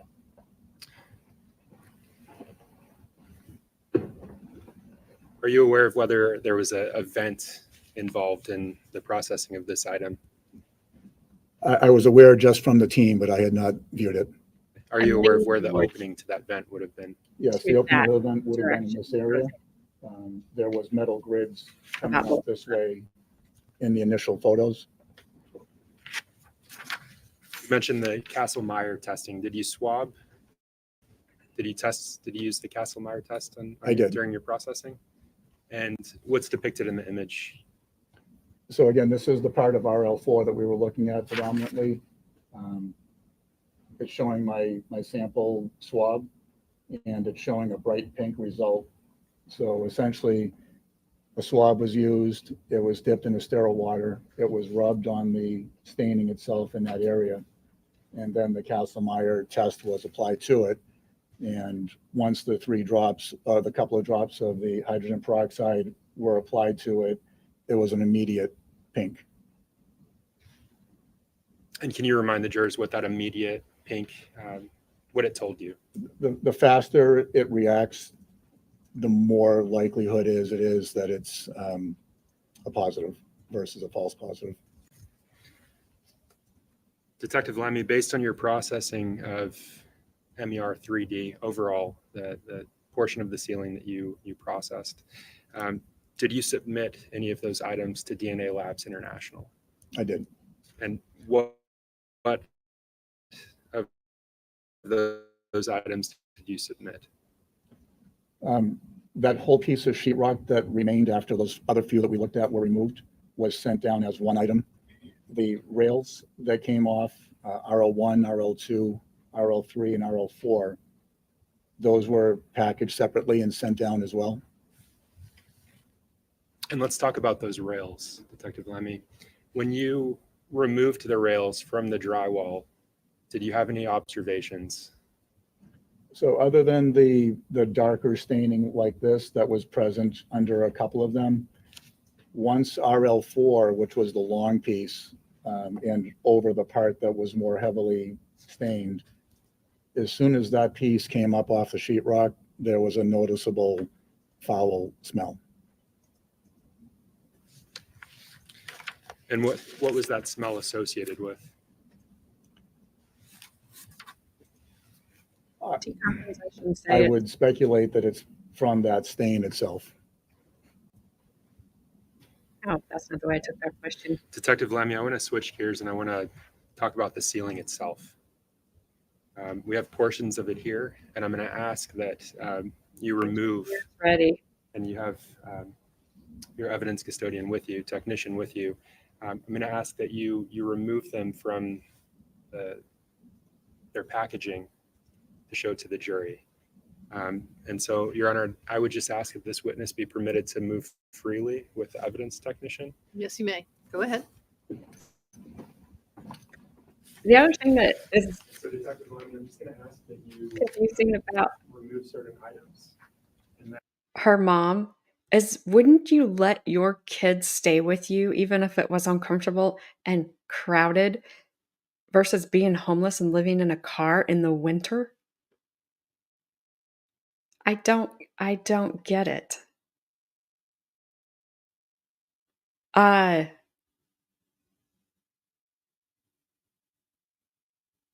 don't know the answer to that. I do see there's more Montgomery people with the last name Montgomery on the witness list. I don't know if they're in relation to him or not. So, but I don't know. I don't know the answer to that question. All right, guys, get your ears ready because the loud paper's coming. And I'd like you to identify where that specific item would be in relation to the scale that you were. Do you want us to maintain individual logs for each piece, each item, or you want? Yes, please.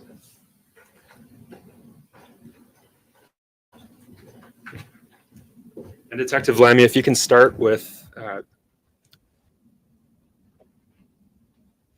Exhibit 74, identified as MER 3D RL 13.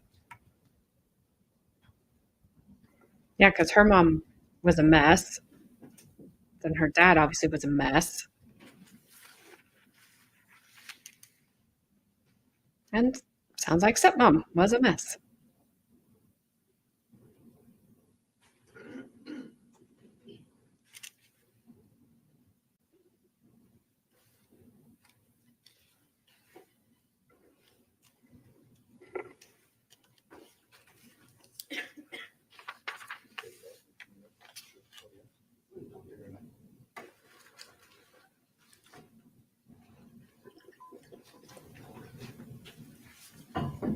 You could even hear his water when he took a drink. CPS guy was a mess. Glad he's a postman now. Detective Lammy, we'll be assisting you.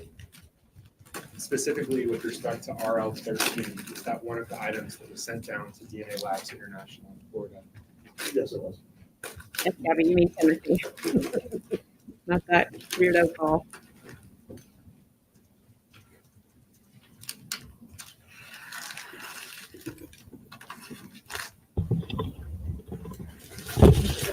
More mics over there. So we can't hear the paper well enough.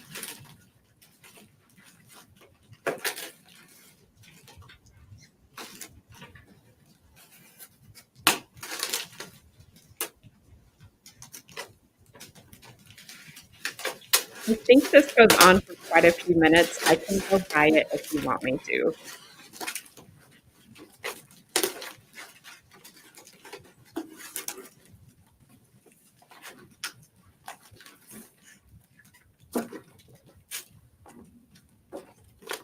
Yeah, they're gonna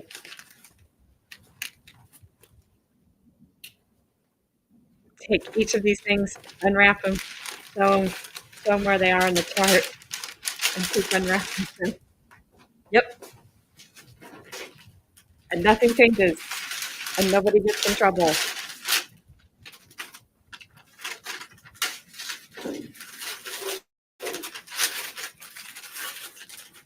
Counsel, while they're doing that, could you approach her just a minute?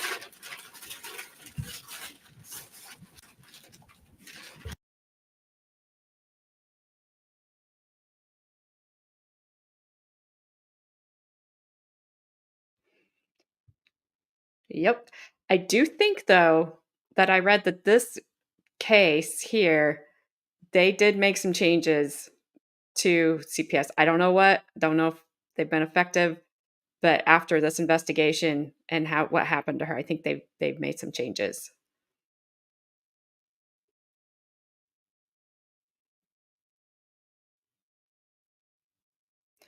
Okay. Do you guys want me to slide by this opening frenzy we're going to have here for a while, I think?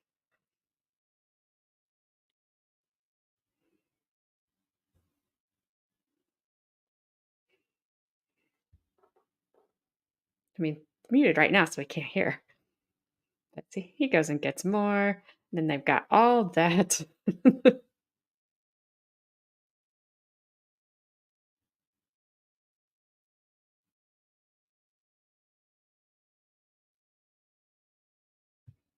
Whoop.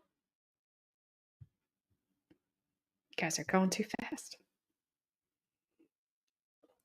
I don't know what the answer is, but something needs to change on a lot of fronts when it comes to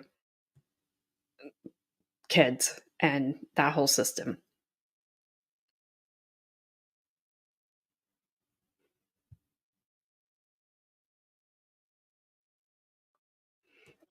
Excuse me. Yeah. I like I said, I don't know what the answer is.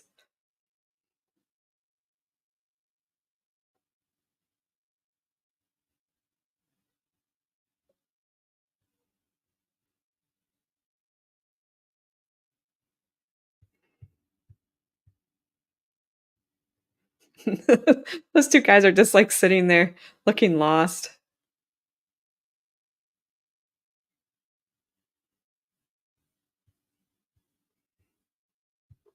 Whoop.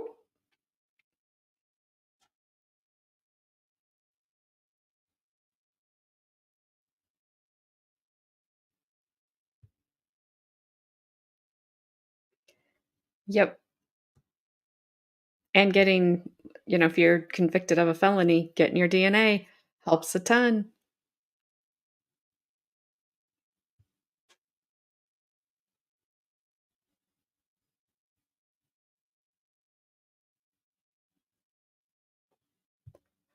Most people get hammered if they don't do their jobs. You would be even worse, Roseanne, because of the field you're in. So I don't know why I agree. Why isn't everybody held to the standards of what their job performance should be? Ask that you. They're not. Pick They're it out. up. I'm sorry to ask, but pick it up and just show it to the jurors if you can. Walk in front of them. Well, actually, when you pick it up, I don't think it needs to be.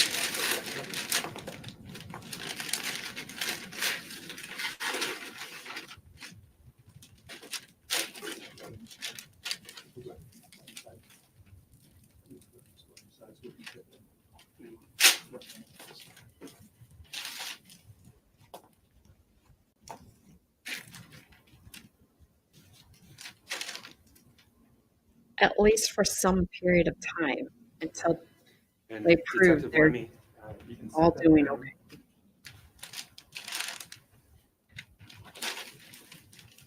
The problem with it seems like the innocent ones get caught up in it, and the ones like this just fall right through the cracks. Your Honor, I would move to mark what's been marked for identification as State's Exhibit 74 as full, so strike the ID and publish. I missed doing that prior. There's no objection. No objection. All right, the ID is stricken, it's entered as a full exhibit. So Detective Lemmy, you can just identify where RL13 is in relation to the sketch that you've drawn. Sure.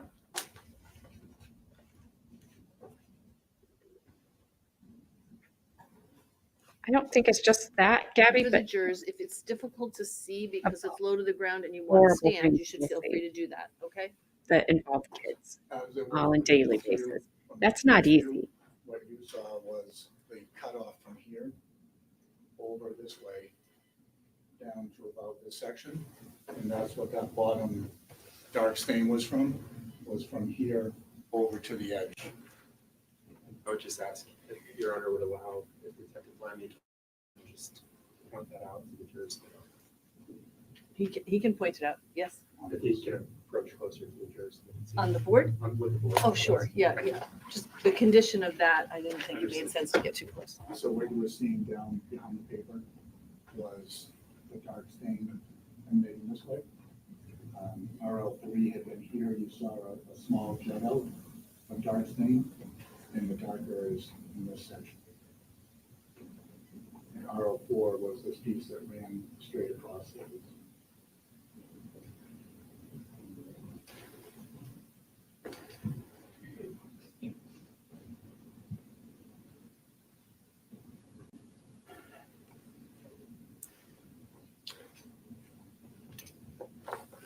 And if we could just move Exhibit 74, I want to move on to Exhibit 75, which is RL 15.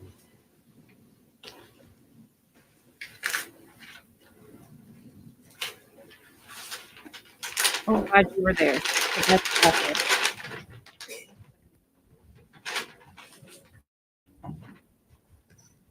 Yeah, I don't know. You guys are all throwing out good ideas. And I think no one wants to get involved because sometimes the people that do are the ones that end up getting in trouble for some weird thing that happened.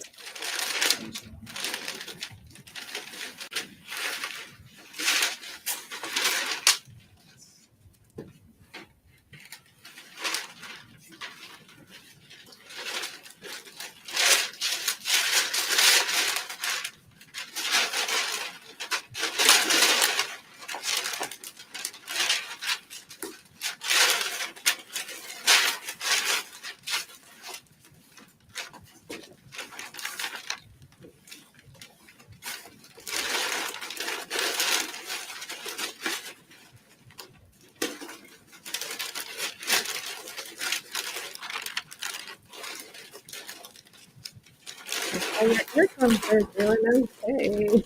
Took mine out.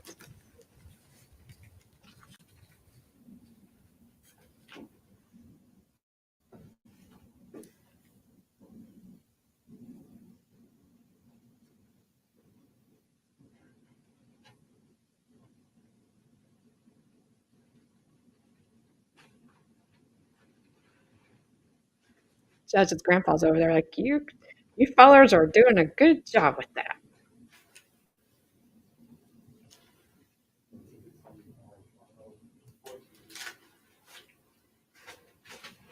I don't have an answer for you. You have to start locally, I think is the best place to start.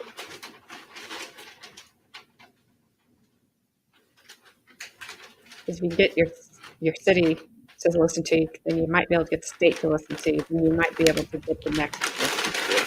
Maybe. That last one, I think, is going to be hard.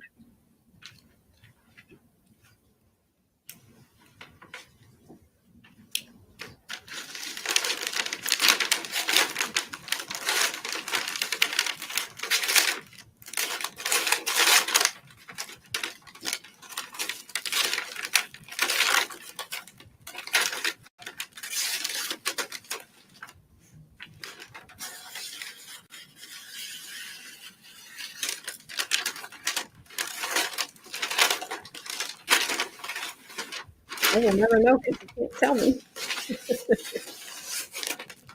I think I sometimes get put in jail too because my comments will come through and I don't see anything. They'll be like, it can't be published right now. Like, why not?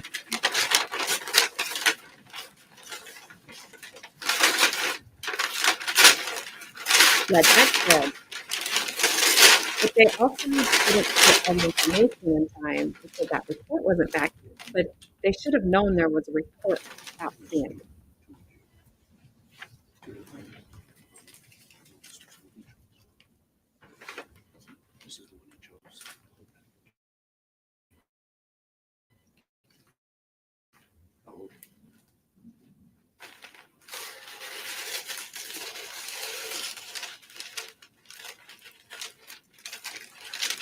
Yeah, I get it. It bothers me. And there's no shortage of these.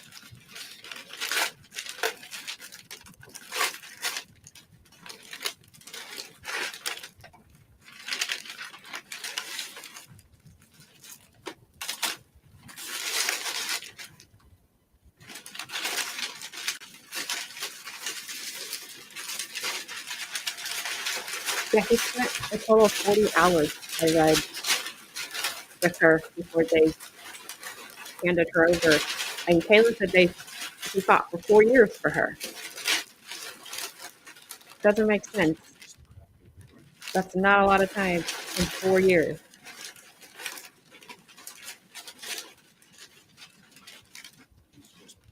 I mean, that's what I think too, Roseanne. I don't know where else to go.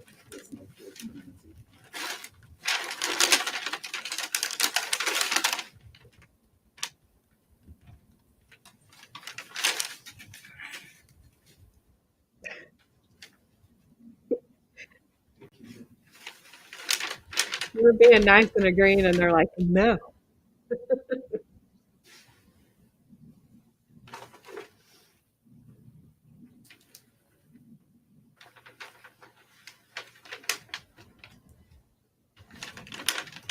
Oh, that's the original packaging that the whole piece would come in. So if it's the wrong number, that's fine. We can move on. Can we go to what's been marked for identification as Exhibit 76? That's I remember you RL15. saying that, Roseanne, and that's beyond frustrating. So just to be clear, that item. I think I remember you Original mentioning that. that MER And hats off to you. So On the butcher really, paper that we saw in the exhibit. that's not easy. That's what it was set on. Yeah, the first photo that showed it sitting on the table, partially open. All of that paper is what. Was that also submitted to the lab in Florida? Like, we're not used to nighttime, Gabby. What's going on here? That's 875. It is.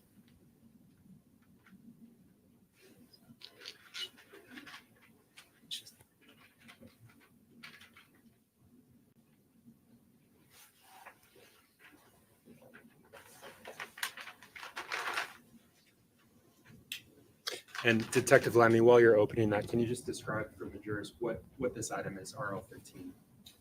So this one is RL15. The way I showed it to you earlier. RL4 going all the way across this way. RL15 is the big two wide. Stuff like that out. So this piece was not submitted to me.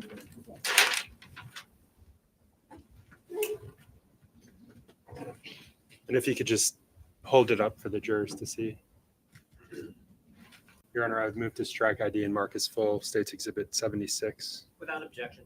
Right, the ID is stricken, it's entered as a full exhibit.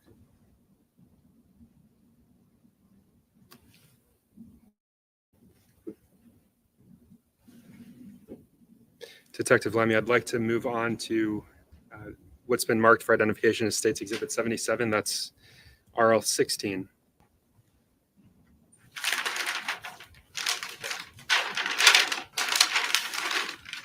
That's the understatement of the year.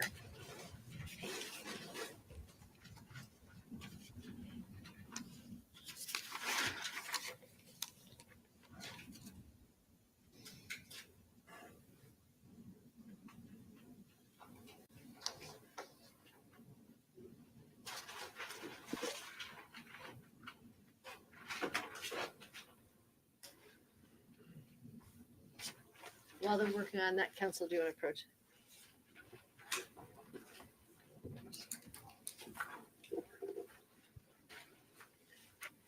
That's usually the way some of the best things happen.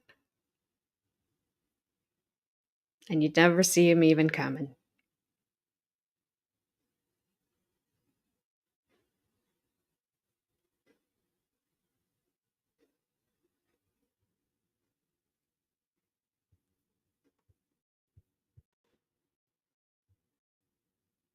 Dang it.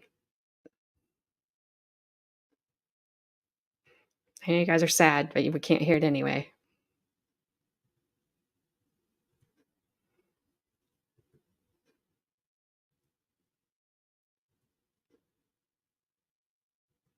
Just describe what this item is and where it came from, according to your sketch. So RL 16, you know, I'll keep it consistent as far as how I was holding it for you. That item is running from here out to the end, approximately down this way over. And RL1 railing has not been touching that particular piece because RL 16 is this area right here. And on your sketch, where's the vent area located? That's down here. So this would have been a void, essentially. Yes.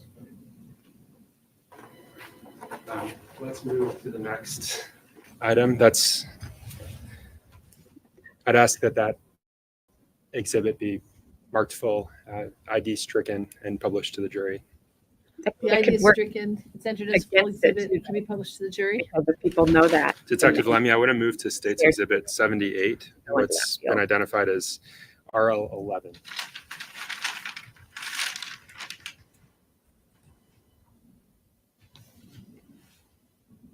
I don't know which side of the coin you, Your Honor, the any of same you with came that down item. on the I'd taken ask care that of. State's Exhibit, what's been I tried- identified, marked for identification marked as it State's all. Exhibit What I 79. lost was horrible.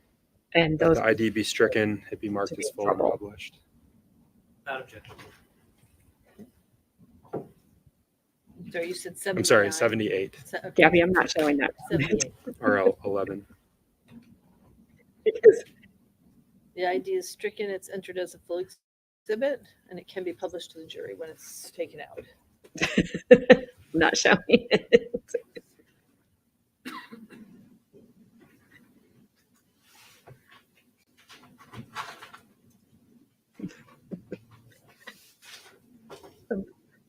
They'll make me take down more than the Lollipop Guild next time. And while that's being opened up, Detective Lemmy, can you just tell the jurors what this item is and where its relative location was on that portion of the ceiling according to your scale? So we're in the same place, the division, opening where the doorway runs, and RL 11.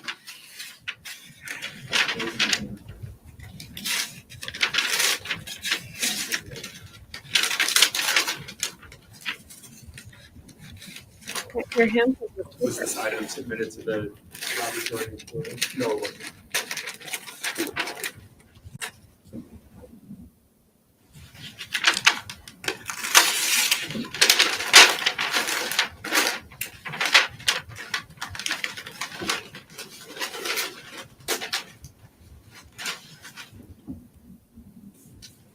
Yeah, and they threatened to copyright me for showing Seth Meyers Boston talking. Thank you, Detective. And if we can move to Bostonian. what's been Clever. marked for identification as State's Exhibit 79, that's MER 3D, so State's Exhibit 79.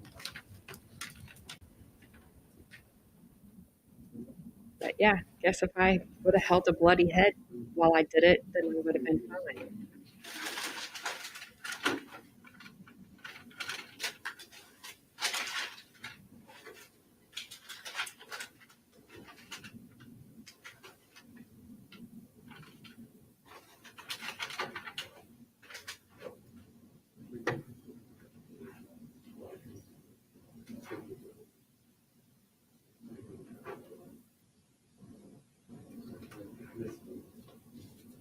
State's Exhibit 80 for identification.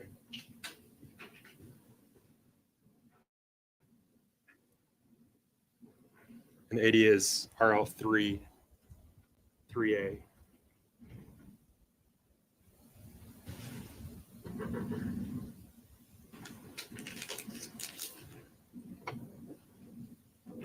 So 79 remains for identification, is that accurate? So I have 75, 75, and 79 remaining for ID, correct? Correct. That's your understanding, Attorney Brush? Judge.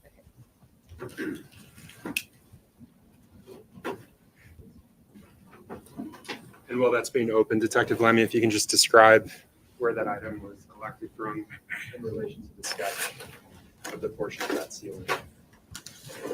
RL3 is the middle of it. RL4.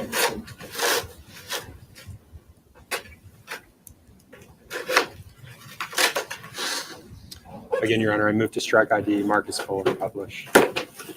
Objection? No objection.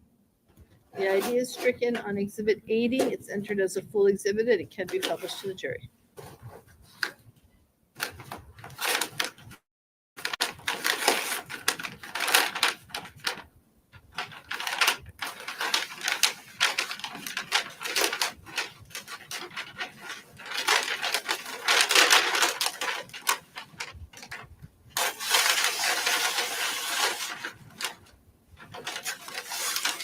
Don't have an answer for you.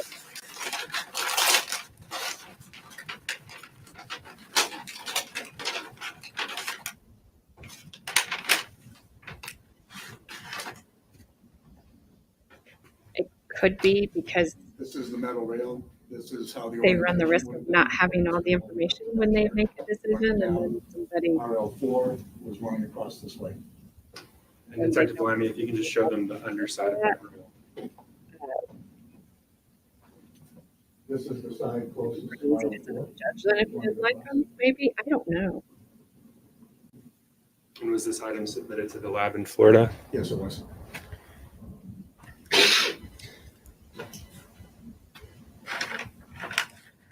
And Detective Lemmy, when you're ready, I'd like to move on to State's Exhibit 81, what's been marked as State's Exhibit 81 for identification. But that's hard to get. That's- Prosecutor sanctioned. RL3, RL4, RL12. Defense attorney, I would assume, is hard to get sanctioned as well. You don't necessarily hear about stuff going in towards them, but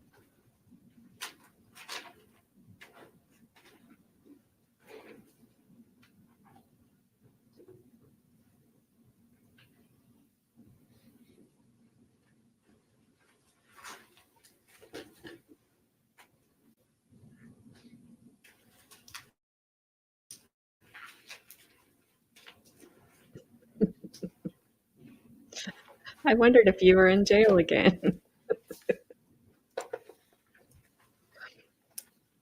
Your Honor, I'm moving to strike ID and Marcus Full, State's Exhibit 81, and publish it. No objection. The ID is stricken. It is entered as a full exhibit. It may be published to the jury once it is opened.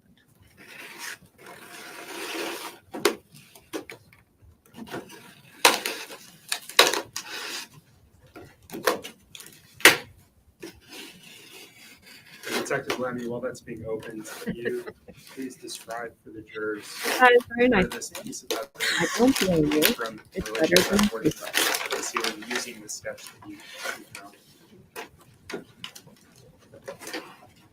This was actually. I'm sorry, he needs a microphone, please.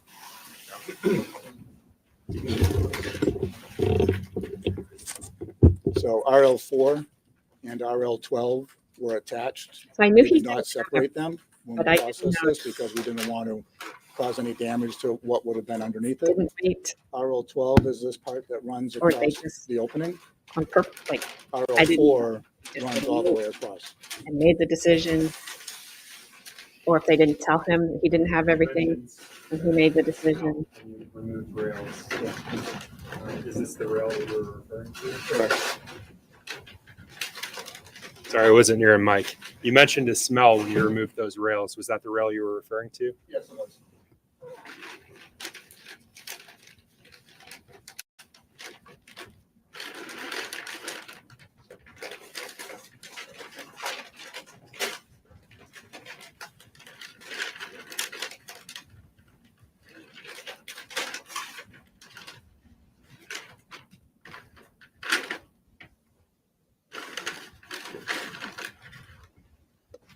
I mean, This not would be the orientation every state. as we found it. So some states you have to provide, This would have been the grid opening. you have to in show their RL4 And then You the have to other show pieces that were what attached you're to it. doing. You have to show how they're progressing. You have to show these things. Yes, And I don't know if the state can't come in and check as well in these yes, it was. states, because I know parents that have homeschooled, and one homeschooled on her own, the other homeschooled in a co-op, which that's the way to do it. Because then those kids are Finish, out I'll get him back on the with stand. people all the time. But I agree with you on the fact that these kids that are stuck at home and never seen, it is dangerous. And sir, when you're ready, if you would just retake the stand for Timothy was cross-examination. basically erased. And Harmony, she was 5, but she could have been in preschool. She could have been in Head Start. I don't know if your states have that. Um, there's lots of things that she could have been doing. It is. I will say, both of my friends. Good afternoon, Detective. Good afternoon, sir. My name is Jamie Brooks. I don't believe we've met, but I represent Adam Montgomery. I also have a few questions for you. I want to go back, though, to what was addressed during the beginning of your direct examination. That's the blue Audi. Mhm. You were involved in the processing of that? Yes, I was. And you mentioned earlier that there was evidence that was collected from the Audi. Correct. And that evidence was also submitted to the lab. Some of it. Let's talk about that, some of it. And again, how does a piece of evidence get labeled? We typically have one of the detectives use their own initials, and then we'll start if it's the beginning of the project and they haven't labeled anything yet, usually starts around 1 and then works its way up from there. And when it came to the collection of evidence from the Audi, there were a fair number of JPs, correct? Yes, JP standing for? James Pittman. And a number of those pieces of evidence collected by Pittman, you decided to have submitted to the lab. Yes. And could you please tell the jury what particular items you had submitted to the lab? If I could review my report. You most certainly may. Thank you, Gabrielle, because I'm horrible at asking. So yes, please, if you haven't already, please like Actually, if I were to, all that good are YouTube you stuff. familiar with something called a crime scene note? Yes. And yes. And what is a crime scene note? Because Well, a crime scene note is typically an overall write-up of the processing of a scene. I am going to, may I approach, Your Honor? Yes, you may. I know I saw that today. I was pretty excited. Roseanne, I put your comment up, but I don't blame those parents. This was not created by myself. Not created by yourself, but it was a crime scene note from the collection of the Audi? Yes. And does that include a list, an exhaustive list of the items collected from the car? It should. Would reviewing that help you recall which items you had submitted to the lab? Probably not, because this wouldn't pertain any of the processing that was done after the You're collection. fine. There would be a lab submittal I was ignoring you. that I probably created, and that would list the items that I sent up. And that lab submittal would assist you. Yes. Judge, I think this would be a good time for a break. Approach. Judge is like, maybe not. I didn't think. So they're going to go. Not quite yet.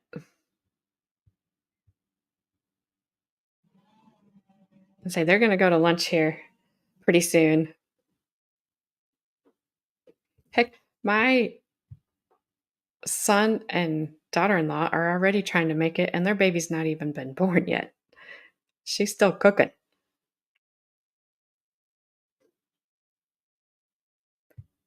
It's supposed to snow here tonight, too. Thanks, Gabrielle. I told you to keep it all to yourself.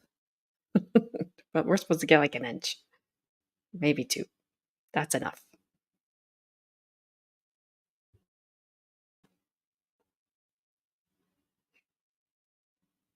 The good thing about homeschooling is I was smart enough to realize I wasn't disciplined enough to do it. My son he's very, very smart. His wife is very, very smart. They're both smart enough to realize they're not disciplined enough to do it. So they're not looking at that path.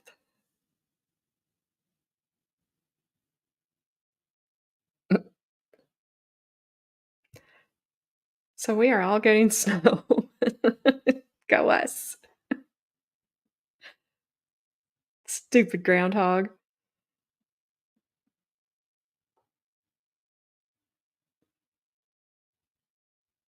I am now handing you what has been marked. It has not been marked, but for bait stamps purposes, it's 3026. Do you recognize this document?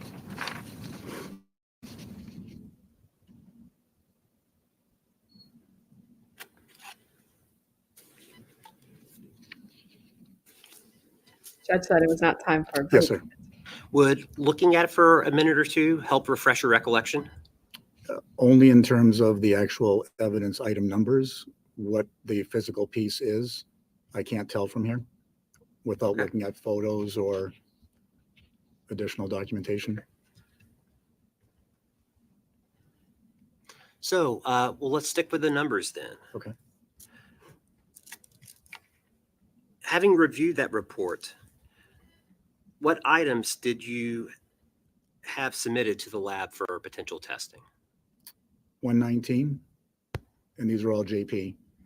153, 195, 224, 251, 216, 225.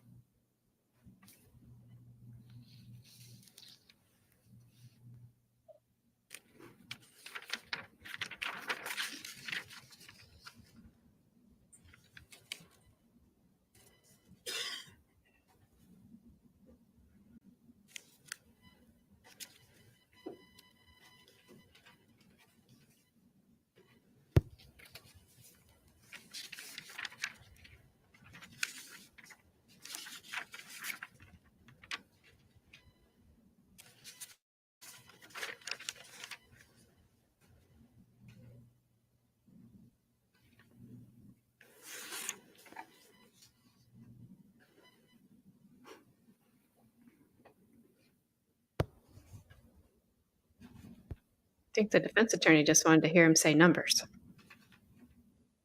So I understand that you may not be able to recognize, for example, specifically what 119 was or 195, but those samples, the JPs collected from the Audi, did some of those include specimens from the floor mat?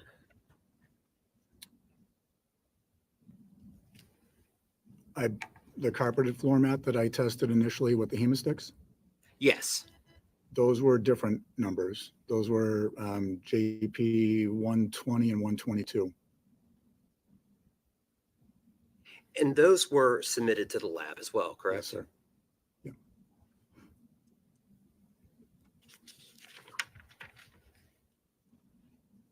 Do you recall a cash register receipt? I do. Could that have been one of the items submitted to the lab for analysis? I believe so. A shoebox? Yes. Blue bath towel? I would have to jog my memory about the bath towel. Detective, do you still have up there the casing note? Yes.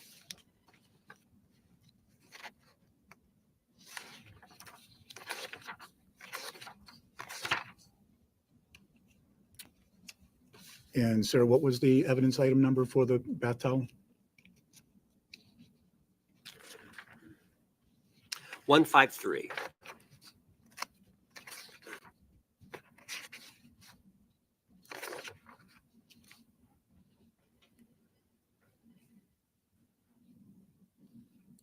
Would you like me to read the listing as far as how Detective Heil listed it? Just wanted to confirm that a blue bath towel was sent to the submitted for analysis. So he identified it as towel with unidentified stains. He did not list the color. Cash register receipt. Do you recall having that submitted? I do. A pink sweater, women's? Yes, sir. A folder Maybe with check my papers? spelling. Number on that one, sir? Take a look at 224 and see if that refreshes your recollection.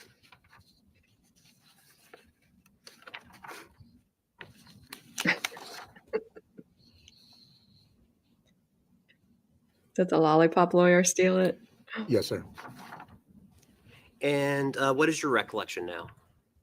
That was paperwork that was submitted. A gray bath towel? Does that ring a bell? Number? 225. See if that refreshes your recollection. Yes.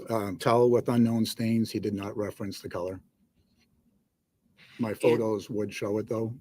I apologize. I didn't hear that last response. The photos that I took during the processing would also help if you wanted me to clarify the color. Fair to say, though, that 2 bath towels were submitted for analysis. Yes, sir. Finally, do you recall a length of twine? Yes, sir. And again, that was collected and submitted to the lab? Correct.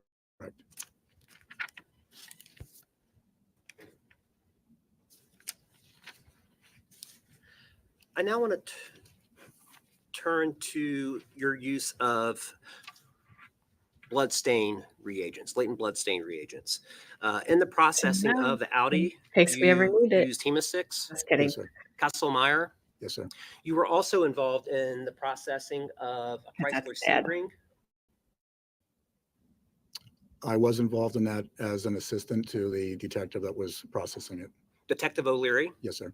And when you were there assisting him in the processing of that Sebring, does January 7th of 2022 sound correct?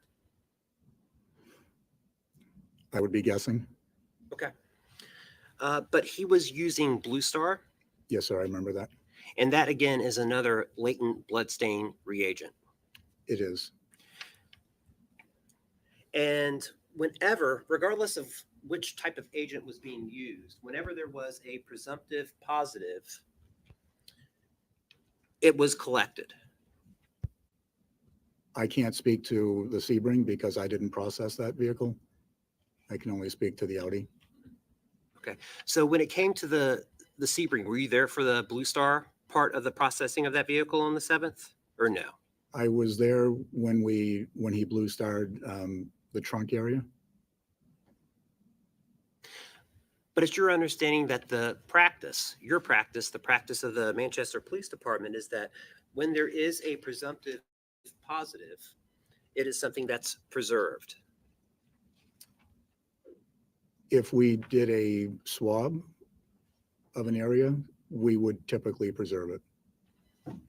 And that's what you did in the processing of the Audi, correct? Yes, sir.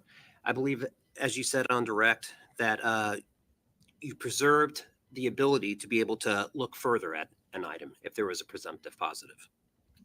Yes, sir. And again, you want to over collect as opposed to under collect. I do.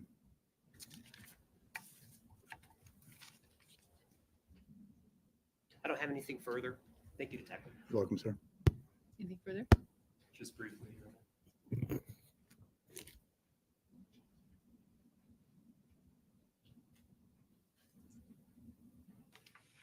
Detective Lemmy, I just want to follow up with the items that you were asked about on cross-examination by Attorney Brooks. All of those items that you just identified, I think we talked about them on direct as well. Were they from the blue Audi that you processed? Audi. We're down to play. The particular numbers that we reviewed, I believe, were from the Audi. Yes, she Was does. that the same Audi that was covered in mold? Yes, sir. And Detective Lemmy, let me ask you this. Do you know where that car was in 2020? I do not. How about 2021? I do not. How about 2022? I know it was in the evidence processing bay at Manchester Police. At some point? Yeah. Do you know who that vehicle belonged to?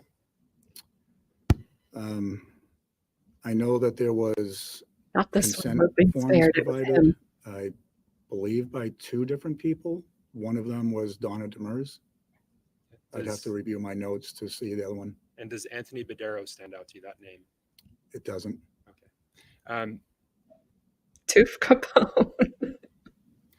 Same questions with the Chrysler Sebring. Do you know where that vehicle was in 2020, I do not. 2021, No. 2022? It had been in the evidence processing bay at Manchester Police.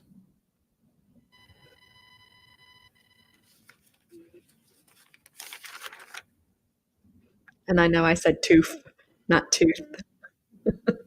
Thank you, Detective Lemmy. No further questions. Hey, No we recross. were You may step spared. down. Thank you, ma'am. We were spared her on All this right, one. ladies and gentlemen, it's just about 12:15, so a good time. 12:15 a.m. Okay, guys. That takes us to lunch. So that leaves us about 3 hours for tomorrow to finish up this day.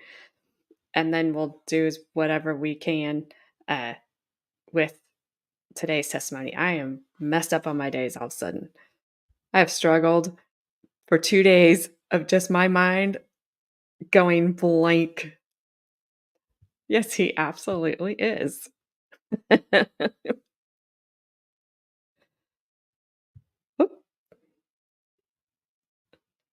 So I'm probably, yes, 10:30. If I can start at 10, I will.